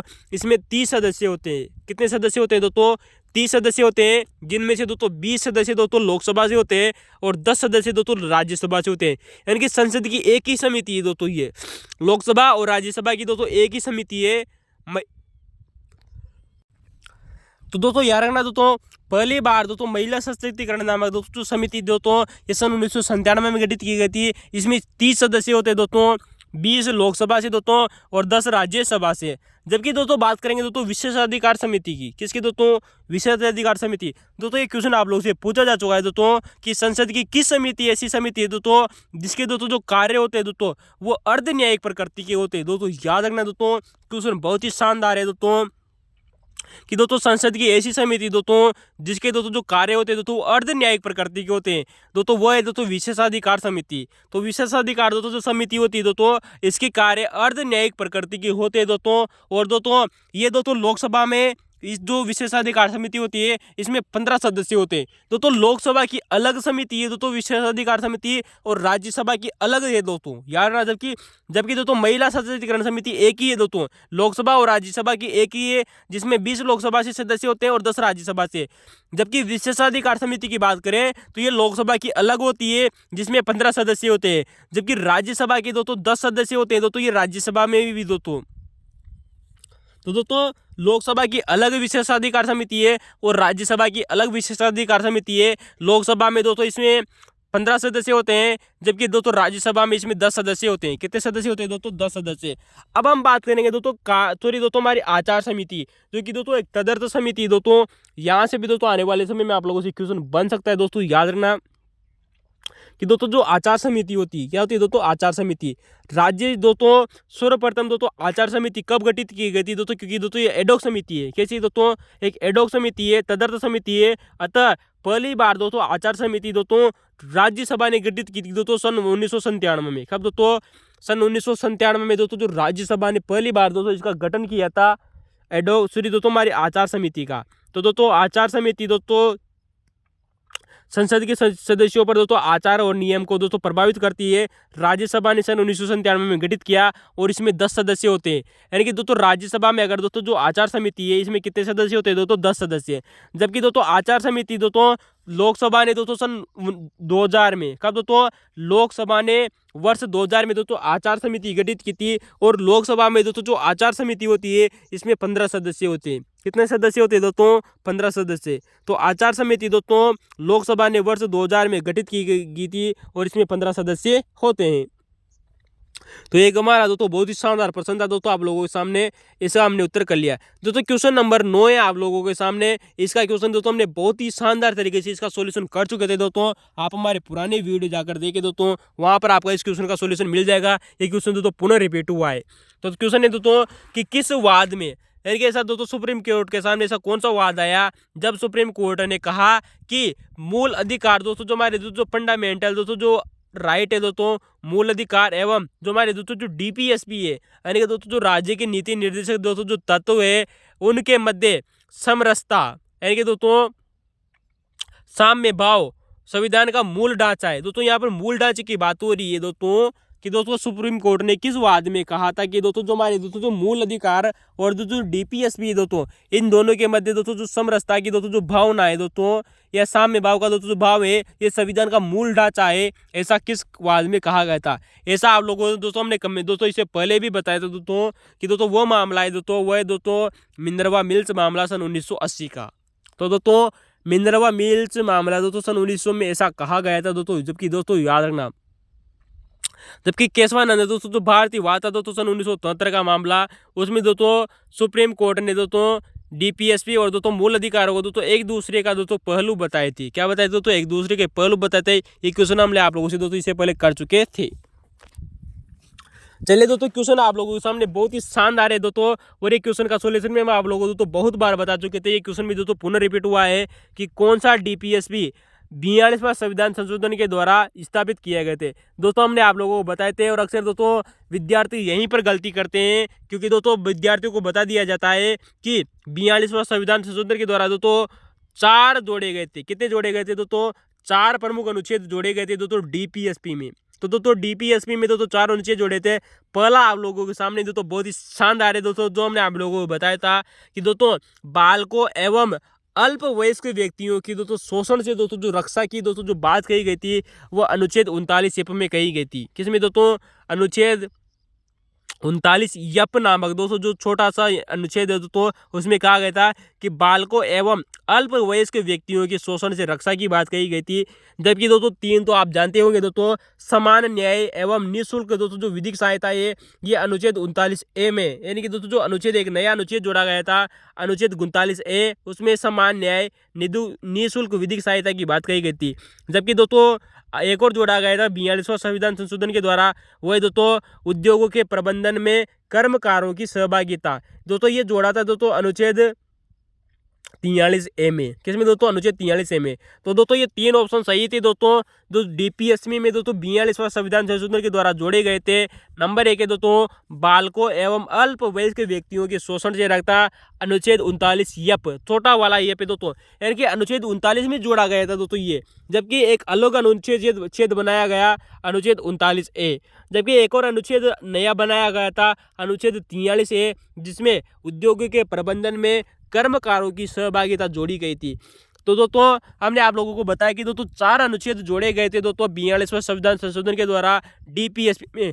छोटा कौन सा अनुच्छेद है दोस्तों, इसको आप दोस्तों देख लेना। दोस्तों मैंने आप लोगों को बहुत बार बता चुके हैं, वो है दोस्तों पर्यावरण संरक्षण एवं संवर्धन तथा वन एवं वन्य जीव। क्या नाम है दोस्तों? पर्यावरण संरक्षण, संवर्धन तथा वन और वन्य जीव दोस्तों, ये अनुच्छेद 48A नामक दोस्तों एक नया अनुच्छेद जोड़ा गया था दोस्तों 42वां संविधान संशोधन के द्वारा। अब दोस्तों ये तो बात हमने कर ली दोस्तों, जो कि दोस्तों डीपीएसपी में दोस्तों 42वां संविधान संशोधन के द्वारा ये 4 अनुच्छेद जोड़े गए थे। दोस्तों जो ऑप्शन में दोस्तों जो गलत दिया गया था ना, वो दोस्तों उसको दोस्तों एक बार देखना अनिवार्य है, जो आपके लिए दोस्तों आने वाले समय में दोस्तों क्वेश्चन जरूर बनेगा। और इसकी हमने दोस्तों आप लोगों से दोस्तों पहले चर्चा भी की थी कि दोस्तों राज्य दोस्तों हमारा दोस्तों जो राज्य है दोस्तों, ये विशिष्टतया क्या है दोस्तों? राज्य विशिष्टतया आय की असमानता को कम करने का प्रयास करेगा। दोस्तों आज जो हमारे दोस्तों जो राज्य होता है ना दोस्तों, ये विशिष्टतया आय की असमानता को कम करने का प्रयास करेगा। ऐसा दोस्तों एक नया अनुच्छेद जोड़ा गया था, वो है दोस्तों अनुच्छेद 39 की धारा 2। क्या नाम है दोस्तों? अनुच्छेद 48 की दोस्तों अनुच्छेद 48 की धारा 2 जोड़ी गई थी दोस्तों। ये 44वां संविधान संशोधन के द्वारा जोड़ा गया था।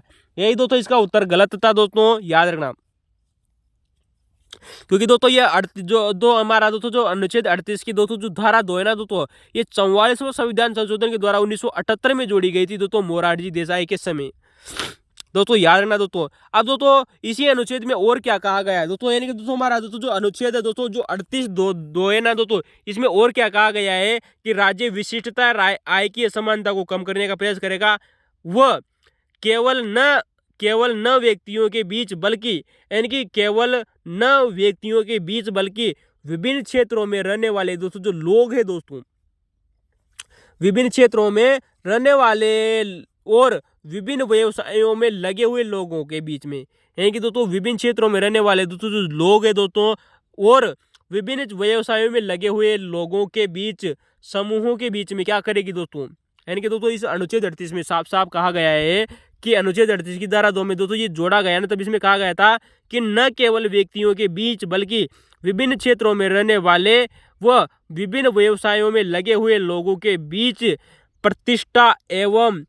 प्रतिष्ठा व सुविधाओं और अवसर की समानता। दोस्तों याद रखना दोस्तों, प्रतिष्ठा व सुविधाओं, याद रखना दोस्तों, प्रतिष्ठा व सुविधाओं। दोस्तों यहाँ पर सुविधा शब्द भी गौर आएगा दोस्तों, याद रखना दोस्तों, प्रतिष्ठा, तीन शब्द इंपोर्टेंट है दोस्तों यहाँ पर, प्रतिष्ठा, सुविधाओं। हमारी दोस्तों जो सुविधाएं होती है दोस्तों, क्या नाम है दोस्तों, प्रतिष्ठा व सुविधाओं व अवसर की असमानता को समाप्त करने का प्रयास करेगा। कौन करेगा दोस्तों, राज्य ऐसा करेगा। यानी कि दोस्तों राज्य विशिष्टता या आय की असमानता को भी कम करने का प्रयास करेगा तथा प्रतिष्ठा, सुविधाओं व अवसर की असमानता को समाप्त करने का प्रयास करेगा। ऐसा कौन करेगा दोस्तों, राज्य करेगा। ऐसा हमें दोस्तों अनुच्छेद 38 की धारा 2 में देखने को मिलता है, जो कि दोस्तों 44वें संविधान संशोधन के द्वारा जोड़ी गई थी। दोस्तों याद रखना, वेरी मोस्ट इंपोर्टेंट है दोस्तों। ये क्वेश्चन आप लोगों ने कभी भी नहीं पढ़ा होगा, विश्वास कीजिए दोस्तों हेनी बार चैनल पर। अब दोस्तों क्वेश्चन आप लोगों से दोस्तों जिस प्रकार से क्वेश्चन बन रहा है दोस्तों, क्वेश्चन आप लोगों से पूछा जा सकता है कि अवसर की दोस्तों जो असमानता है, सॉरी दोस्तों, जो अवसर की दोस्तों जो समानता है दोस्तों, ये कहाँ कहाँ पर उल्लेखित है दोस्तों। इसका उत्तर हो जाएगा दोस्तों अनुच्छेद 38 की दोस्तों धारा 2 में। दोस्तों बिल्कुल आप लोगों के सामने दोस्तों कि अवसर की दोस्तों जो असमानता है दोस्तों, ये हमें दोस्तों अनुच्छेद 38 की धारा 2 में भी उल्लेखित है। बिल्कुल सही बात है दोस्तों, जो कि दोस्तों 44वां संविधान संशोधन सन 1978 के द्वारा जोड़ी गई थी। दोस्तों अवसर की समानता की बात करें तो दोस्तों ये प्रस्तावना में भी उल्लेखित है। दोस्तों हमने आप लोगों से दोस्तों प्रतिष्ठा एवं अवसर की समानता की बात की थी दोस्तों, जब आप लोगों को प्रस्तावना की बात की थी। तब दोस्तों अवसर की दोस्तों असमानता की बात करें तो दोस्तों ये हमारे अनुच्छेद 16 में भी उल्लेखित है। तो दोस्तों 3 अनुच्छेद आपको लोगों दोस्तों यहाँ पर याद रखना चाहिए, अनुच्छेद 16, अनुच्छेद 38 की धारा 2 और प्रस्तावना में अवसर की असमानता या फिर अवसर की समानता दी गई है दोस्तों, याद रखना दोस्तों। तो बहुत ही शानदार क्वेश्चन बन सकता है दोस्तों, यहाँ से याद रखना। चलते दोस्तों क्वेश्चन नंबर 11 आप लोगों के सामने दोस्तों ये क्वेश्चन दोस्तों, ये टॉपिक दोस्तों वैसे सेकंड ग्रेड से हटा दिया गया है दोस्तों वर्तमान में। दोस्तों किस राज्य की राजनीति ओका लिंगा एवं लिंगायत जातियों के में ध्रुवीकृत है। यानी कि दोस्तों ओका लिंगा और दोस्तों जो लिंगायत दोस्तों जो जातियां हैं दोस्तों, उनके बीच में दोस्तों उस राज्य की राजनीति प्रभावित है, वो है दोस्तों कर्नाटक राज्य। दोस्तों हमने लिंगायत संप्रदाय की दोस्तों आप लोगों से भारतीय दोस्तों हिस्ट्री के पुराने क्वेश्चन पेपरों में चर्चा की थी। आप वहाँ पर दोस्तों आप हमारे पुराने वीडियो जाकर जरूर देखें दोस्तों, बहुत ही शानदार क्वेश्चन है। चलते दोस्तों अगला दोस्तों एक और हमारे शानदार क्वेश्चन है दोस्तों आप लोगों के सामने कि कार्यस्थल पर महिलाओं का, हमारे दोस्तों जो हमारे कार्यस्थल पर दोस्तों जो महिलाएं दोस्तों जो कार्य करती है, उनका लैंगिक उत्पीड़न एक एक्ट लाया गया था वर्ष 2013 में। दोस्तों ये क्वेश्चन भी आने वाले समय में क्वेश्चन 5 से पूछा जा सकता है कि कार्यस्थल पर महिलाओं का लैंगिक उत्पीड़न एक्ट कब लाया गया था दोस्तों, वर्ष 2013 में लाया गया था दोस्तों। इसके अंतर्गत प्रत्येक नियोक्ता को एक समिति बनाने का आदेश दिया गया था। उस समिति का नाम क्या है दोस्तों, ये क्वेश्चन आप लोगों से पूछा जा चुका है। तो दोस्तों आप लोगों को पता है दोस्तों राजस्थान में दोस्तों पहली बार दोस्तों जो हमारी दोस्तों जो महिलाएं होती दोस्तों, जो कि दोस्तों क्या करती दोस्तों, कार्यस्थल पर महिलाओं के दोस्तों यौन उत्पीड़न से दोस्तों पहला मामला आया था सन 1997 में आया था दोस्तों, जो विशाखा बनाम राजस्थान मामला था। उसके आधार पर दोस्तों एक अधिनियम बनाया गया था वर्ष 2013 में। तो दोस्तों अधिनियम कब बना, वर्ष 2013 में बना। इसके तहत में दोस्तों एक नियोक्ता को एक समिति बनाने का आदेश दिया गया था, जिस समिति का नाम है दोस्तों आंतरिक शिकायत समिति। इंपॉर्टेंट क्वेश्चन है दोस्तों, आप लोग से दोस्तों क्वेश्चन रिपीट हो सकता है कि कौन सी समिति बनाने की बात कही गई है, आंतरिक शिकायत समिति। जबकि दोस्तों जिला स्तर पर दोस्तों एक समिति का गठन करने की बात कही गई है, वह है दोस्तों स्थानीय शिकायत समिति। तो दोस्तों जिला स्तर पर दोस्तों स्थानीय शिकायत समिति गठित होगी दोस्तों, ऐसा कहा गया था। जबकि नियोक्ता के द्वारा दोस्तों आंतरिक शिकायत समिति गठित करने की बात कही गई थी। तो दोनों समितियां इंपॉर्टेंट है दोस्तों। जबकि अधिनियम कब का है दोस्तों, वर्ष 2013 का। दोस्तों ये भी आप लोगों को दोस्तों याद रखना चाहिए दोस्तों, आंतरिक शिकायत समिति गठित की जाएगी दोस्तों वर्ष 2013 के अधिनियम के द्वारा। चलते दोस्तों क्वेश्चन नंबर दोस्तों अगला क्वेश्चन आप लोगों के सामने दोस्तों क्वेश्चन नंबर 13, 14 जो भी है दोस्तों, बहुत ही शानदार क्वेश्चन है दोस्तों। और इस क्वेश्चन को दोस्तों हम इससे पहले पुराने क्वेश्चन पेपर में बता चुके थे दोस्तों, सेकंड ग्रेड के में, जब हमने दोस्तों आपको दोस्तों पैसा एक्ट बताया था। तो ये क्वेश्चन भी दोस्तों पुनः रिपीट हुआ है दोस्तों इसी प्रकार देखते रहिए दोस्तों, आने वाले समय में प्रत्येक क्वेश्चन दोस्तों आप लोगों को दोस्तों रिपीट होता मिलेगा दोस्तों, याद रखना। दोस्तों क्वेश्चन है कि वह समूह पहचानिए दोस्तों जहां पर पंचायतों के प्रावधान अनुसूचित क्षेत्र पर विस्तार एक्ट दोस्तों जो सन 1996 का दोस्तों जो अधिनियम है दोस्तों पंचायतों के प्रावधान अनुसूचित क्षेत्रों पर दोस्तों जो विस्तार दोस्तों जो अधिनियम है सन 1996 वाला दोस्तों ये किन किन राज्यों पर लागू होता है, यानी कि उस समूह को पहचाना है। दोस्तों यहाँ पर चारों के दोस्तों सभी 10 के 10 राज्य दिए गए थे दोस्तों, 9 राज्य सही थे दोस्तों और एक ऑप्शन गलत था दोस्तों, उसको छांटना था दोस्तों। तो दोस्तों एक ऑप्शन में दोस्तों 3 राज्य दिए गए थे और 3 ऑप्शन सही थे दोस्तों, याद रखना, और चौथा ऑप्शन गलत था दोस्तों, उसको हमने यहाँ से हटा दिया है। और उस 10 राज्यों की चर्चा करेंगे दोस्तों जहाँ पर दोस्तों पेशा अधिनियम दोस्तों लागू है, जो कि दोस्तों 24 दिसंबर सन 1996 को लागू हुआ था। दिलीप सिंह भूरिया समिति के आधार पर दोस्तों इसका गठन किया गया था। दिलीप सिंह भूरिया समिति आपको पता है दोस्तों सन 1994 में गठित हुई थी और जनवरी सन 1995 में उसने अपनी रिपोर्ट दी थी। तो 10 राज्यों में लागू हुआ था दोस्तों पेशा अधिनियम दोस्तों। 10 राज्यों में दोस्तों ऑप्शन की बात करें तो नंबर 1 है दोस्तों आंध्र प्रदेश, तेलंगाना और उड़ीसा। तो दोस्तों आंध्र प्रदेश और तेलंगाना और उड़ीसा में भी लागू है दोस्तों। गुजरात, महाराष्ट्र और राजस्थान में भी लागू है। कहाँ लागू है दोस्तों? गुजरात, महाराष्ट्र और राजस्थान में भी लागू है। तो दोस्तों अगला है दोस्तों हिमाचल प्रदेश, छत्तीसगढ़ और दोस्तों झारखंड। दोस्तों ये 4 ऑप्शन दिए गए थे दोस्तों 9 राज्यों का दोस्तों जो समूह था दोस्तों ये बिल्कुल सही था। और 10वां राज्य आप लोगों को पता है दोस्तों मध्य प्रदेश राज्य। कहाँ है दोस्तों? मध्य प्रदेश में भी लागू है। तो दोस्तों हमने आप लोगों से दोस्तों बहुत ही शानदार बात की थी दोस्तों पेशा अधिनियम के बारे में, दोस्तों पेशा एक्ट के बारे में। चले दोस्तों एक और क्वेश्चन दोस्तों पुनः आप लोगों के सामने रिपीट हो चुका है दोस्तों न्यायिक पुनरावलोकन। दोस्तों हमने आप लोगों को दोस्तों न्यायिक पुनरावलोकन के बारे में इससे बहुत ही पहले शानदार चर्चा की थी दोस्तों न्यायिक पुनरावलोकन के बारे में। तो दोस्तों न्यायिक पुनरावलोकन के बारे में कौन सा कथन सत्य है दोस्तों, ये क्वेश्चन हम आप लोगों को फर्स्ट ग्रेड एग्जाम के बारे में इससे बहुत ही शानदार चर्चाएं कर चुके थे। आप हमारे पुराने वीडियो देखे, क्वेश्चन रिपीट हुआ है दोस्तों। क्वेश्चन है दोस्तों आप लोगों के सामने कि संविधान में न्यायिक पुनरावलोकन शब्दावली नहीं है। बिल्कुल सही बात है दोस्तों। पहला कथन आप लोगों को दिया गया है दोस्तों कि दोस्तों संविधान में न्यायिक पुनरावलोकन शब्द उल्लेखित नहीं है। बिल्कुल सही बात है दोस्तों। हमारे संविधान में कहीं पर भी दोस्तों न्यायिक पुनरावलोकन शब्द प्रभावित नहीं है। और आपको पता है दोस्तों हमने न्यायिक पुनरावलोकन की दोस्तों जो संरचना है दोस्तों हमने कहाँ से ली थी दोस्तों? ये अमेरिका से ली थी। और अमेरिका में पहली बार सन 1808 में दोस्तों पहला मामला आया था दोस्तों, जब हमने आप लोगों से बात की थी कि वहाँ के मुख्य न्यायाधीश कौन थे, कौन सा मामला था। अगर आपसे दोस्तों ये सब क्वेश्चन देखना चाहते हैं तो दोस्तों आप हमारे पुराना वीडियो जरूर देखें। ठीक है दोस्तों, चलते दोस्तों इसी का दूसरा ऑप्शन दिया गया था दोस्तों कि मेनका गांधीवाद में न्यायिक पुनरावलोकन से संबंधित दोस्तों कानून की उचित प्रक्रिया दी गई। बिल्कुल सही बात है दोस्तों। हमने बहुत ही शानदार तरीके से दोस्तों आप लोगों को दोस्तों जब न्यायिक पुनरावलोकन की बात की थी तब हमने आप लोगों को बताया था दोस्तों कि दोस्तों मेनका दोस्तों जो गांधीवाद नामक दोस्तों एक वाद आया था दोस्तों सुप्रीम कोर्ट में सन 1980 के लगभग दोस्तों, उसमें कानून की उचित प्रक्रिया प्रचलित की गई थी दोस्तों, याद रखना। तो दोस्तों कानून की उचित प्रक्रिया दोस्तों जो प्रचलित हुई थी दोस्तों ये सन मेनका गांधीवाद में प्रचलित हुई थी। जबकि दोस्तों यहाँ पर दोस्तों ये अगला दोस्तों ये दोनों कथन सही थे और इसके अलावा दोस्तों जो तीसरा ऑप्शन था वो गलत था, लेकिन उसको हमने दोस्तों सही करके हम आप लोगों को बता रहे हैं दोस्तों, सही करके बता रहे हैं दोस्तों, याद रखना। न्यायिक पुनरावलोकन दोस्तों हमने आप लोगों से दोस्तों बात की थी दोस्तों कि न्यायिक पुनरावलोकन किसी भी चीज़ का किया जा सकता है, बस केवल उसका दोस्तों संविधान का मूल ढांचा नहीं होना चाहिए। यानी कि संविधान के मूल ढांचे को छोड़कर संपूर्ण संविधान का दोस्तों न्यायिक पुनरावलोकन किया जा सकता है दोस्तों। आप लोगों को दोस्तों इतनी सी बात याद रखनी है, चाहे वो दोस्तों संविधान संशोधन हो चाहे दोस्तों आपातकाल हो, दोनों क्वेश्चन पूछी जा चुकी है दोस्तों। आपातकाल का भी दोस्तों संविधान संशोधन किया जा सकता है दोस्तों और संविधान संशोधन का भी दोस्तों न्यायिक पुनरावलोकन किया जा सकता है, आपातकाल का भी दोस्तों न्यायिक पुनरावलोकन किया जा सकता है दोस्तों, याद रखना। चलते दोस्तों क्वेश्चन नंबर 16 दोस्तों या 15 जो भी है आप लोगों के सामने दोस्तों, क्वेश्चन नंबर 15 या 16 जो भी है दोस्तों बहुत ही शानदार है और लोकपाल की दोस्तों आने वाले समय में दोस्तों बहुत ही शानदार इसी प्रकार की चर्चाएं आपको लेकर आते रहेंगे। ये क्वेश्चन दोस्तों हम आप लोगों को पहले भी बता चुके थे दोस्तों, आप लोगों को पता होगा। तो दोस्तों आपको पता है दोस्तों लोकपाल के लिए दोस्तों एक चयन समिति होती है दोस्तों, जिसके सदस्य कौन कौन होते हैं दोस्तों, ये क्वेश्चन आप लोगों से पूछा गया है कि दोस्तों हमारे दोस्तों जो लोकपाल होते हैं दोस्तों एक संस्था का नाम है लोकपाल। तो दोस्तों संस्था के लिए दोस्तों जो एक चयन समिति होती है जिसके सदस्यों का चयन कौन कौन होता है, यानी कि दोस्तों जो लोकपाल के लिए दोस्तों जो चयन समिति होती है ना दोस्तों, चूज कमेटी दोस्तों जो होती है उसमें कौन कौन सदस्य होते हैं, ये क्वेश्चन आप लोगों से पूछा गया है और इससे पहले भी पूछा जा चुका था। नंबर 1 होगा दोस्तों प्रधानमंत्री। हमारे दोस्तों जो पीएम होते हैं दोस्तों, जो प्रधानमंत्री होते हैं वो इसके अध्यक्ष होते हैं दोस्तों इस चयन समिति में। क्या होता है दोस्तों, अध्यक्ष होते हैं।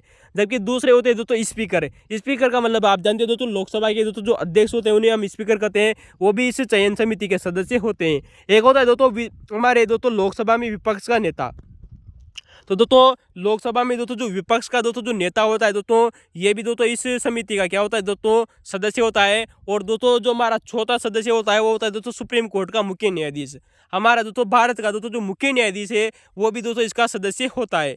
अब बात हो गई दोस्तों, या तो दोस्तों सुप्रीम कोर्ट का मुख्य न्यायाधीश हो या उसके द्वारा नामित सुप्रीम कोर्ट का कोई अन्य न्यायाधीश हो। दोस्तों अंडरलाइन कर लेना दोस्तों, या तो अगर सुप्रीम कोर्ट इसका सदस्य होगा, अगर वो इसका सदस्य नहीं है दोस्तों, तो वह सुप्रीम कोर्ट के किसी भी अन्य न्यायाधीश को इसका सदस्य बना सकता है दोस्तों। कौन? सुप्रीम भारत हमारा CJI दोस्तों।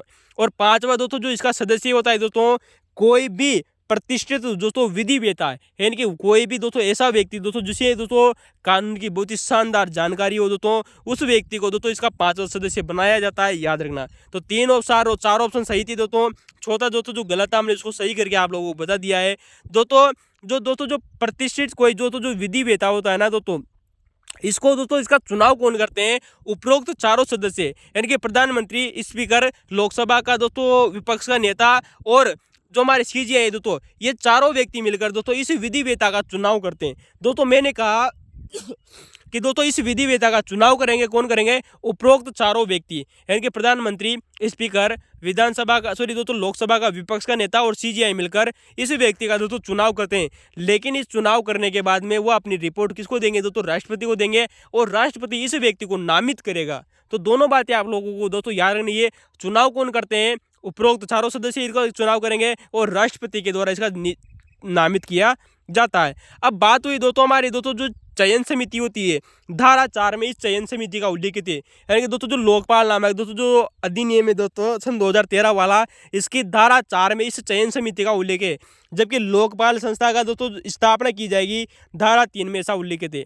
तो दोस्तों लोकपाल का गठन होगा, धारा 3 में इसका उल्लेख है। जबकि लोकपाल के लिए दोस्तों जो चयन समिति होती है, इसका उल्लेख दोस्तों धारा 4 में। कहाँ पर है दोस्तों? धारा 4 में। और इसी धारा 4 में साफ साफ कहा गया है दोस्तों कि इस चयन समिति के लिए दोस्तों एक सर्च समिति भी होगी। क्या होगी दोस्तों? चूज कमेटी के लिए दोस्तों एक सर्च समिति भी होगी। क्या होगी दोस्तों? सर्च समिति, यानी कि दोस्तों जो सर्च समिति भी होगी दोस्तों, जो चयन समिति की मदद करती है। क्या करती है दोस्तों? चयन समिति की मदद करती है। जो दोस्तों जो ये सर्च समिति होती है ना, इसके दोस्तों आधे सदस्य न्यायिक होंगे दोस्तों, तथा आधे सदस्य दोस्तों ST, SC, OBC व अल्पसंख्यक और दोस्तों महिलाएं भी होगी। तो दोस्तों आप लोगों को दोस्तों याद रखनी चाहिए दोस्तों कि दोस्तों जो ये हमारी दोस्तों जो चयन समिति दोस्तों सर्च समिति है, चयन समिति की मदद करने लिए दोस्तों एक समिति बनाई गई जिसका नाम है दोस्तों सर्च समिति, जिसमें 50% सदस्य यानी कि दोस्तों आधे सदस्य SC, ST, OBC और अल्पसंख्यक और महिलाएं वर्ग से होंगे। जबकि दोस्तों जो लोकपाल है दोस्तों, क्या है हमारा दोस्तों जो लोकपाल है, इसमें दोस्तों कितने सदस्य होते हैं दोस्तों आप लोगों को पता है दोस्तों? एक अध्यक्ष होता है और 8 सदस्य होते हैं। तो दोस्तों लोकपाल नामक दोस्तों जो संस्था है दोस्तों, इसमें एक अध्यक्ष होता है और 8 सदस्य होते हैं। कितने होते हैं दोस्तों? 8 सदस्य। इन 8 सदस्यों में से दोस्तों आधे सदस्य किससे होंगे दोस्तों? न्यायिक सेवा से होंगे। किससे होंगे दोस्तों? 8 सदस्यों में से दोस्तों आधे सदस्य का मतलब कितने सदस्य हो गए दोस्तों? 4 सदस्य। 4 सदस्य दोस्तों न्यायिक सेवा से होंगे, यानी कि दोस्तों वो न्यायिक व्यक्ति होंगे। क्यों होंगे दोस्तों? न्यायिक सेवा से होंगे। जबकि दोस्तों जो 4 सदस्य हो गए दोस्तों, वह यानी कि दोस्तों 50% दोस्तों जो सदस्य होंगे ST, SC, OBC व अल्पसंख्यक व महिला वर्ग से होंगे। तो दोस्तों सर्च समिति के बारे में भी दोस्तों यही चीज़ें दोस्तों, और चयन समिति के बारे में दोस्तों हमारे दोस्तों जो लोकपाल है उसके बारे में भी दोस्तों यही चीज़ कही गई है। तो दोस्तों ये हमारा दोस्तों लोकपाल के बारे में था दोस्तों। इससे पहले भी दोस्तों हम लोकपाल के बारे में आप लोगों को दोस्तों बहुत ही शानदार तरीके से बात कर चुके थे कि अब तक दोस्तों करीबन दोस्तों 10 बार ये बिल लाया जा चुका है दोस्तों। पहली बार इंदिरा गांधी लेकर आई थी दोस्तों सही मई सन 1968 में, जिसके बाद में दोस्तों अप्रैल सन 1971 में भी इंदिरा गांधी लेकर आई थी, अगस्त। थैंक यू दोस्तों, धन्यवाद।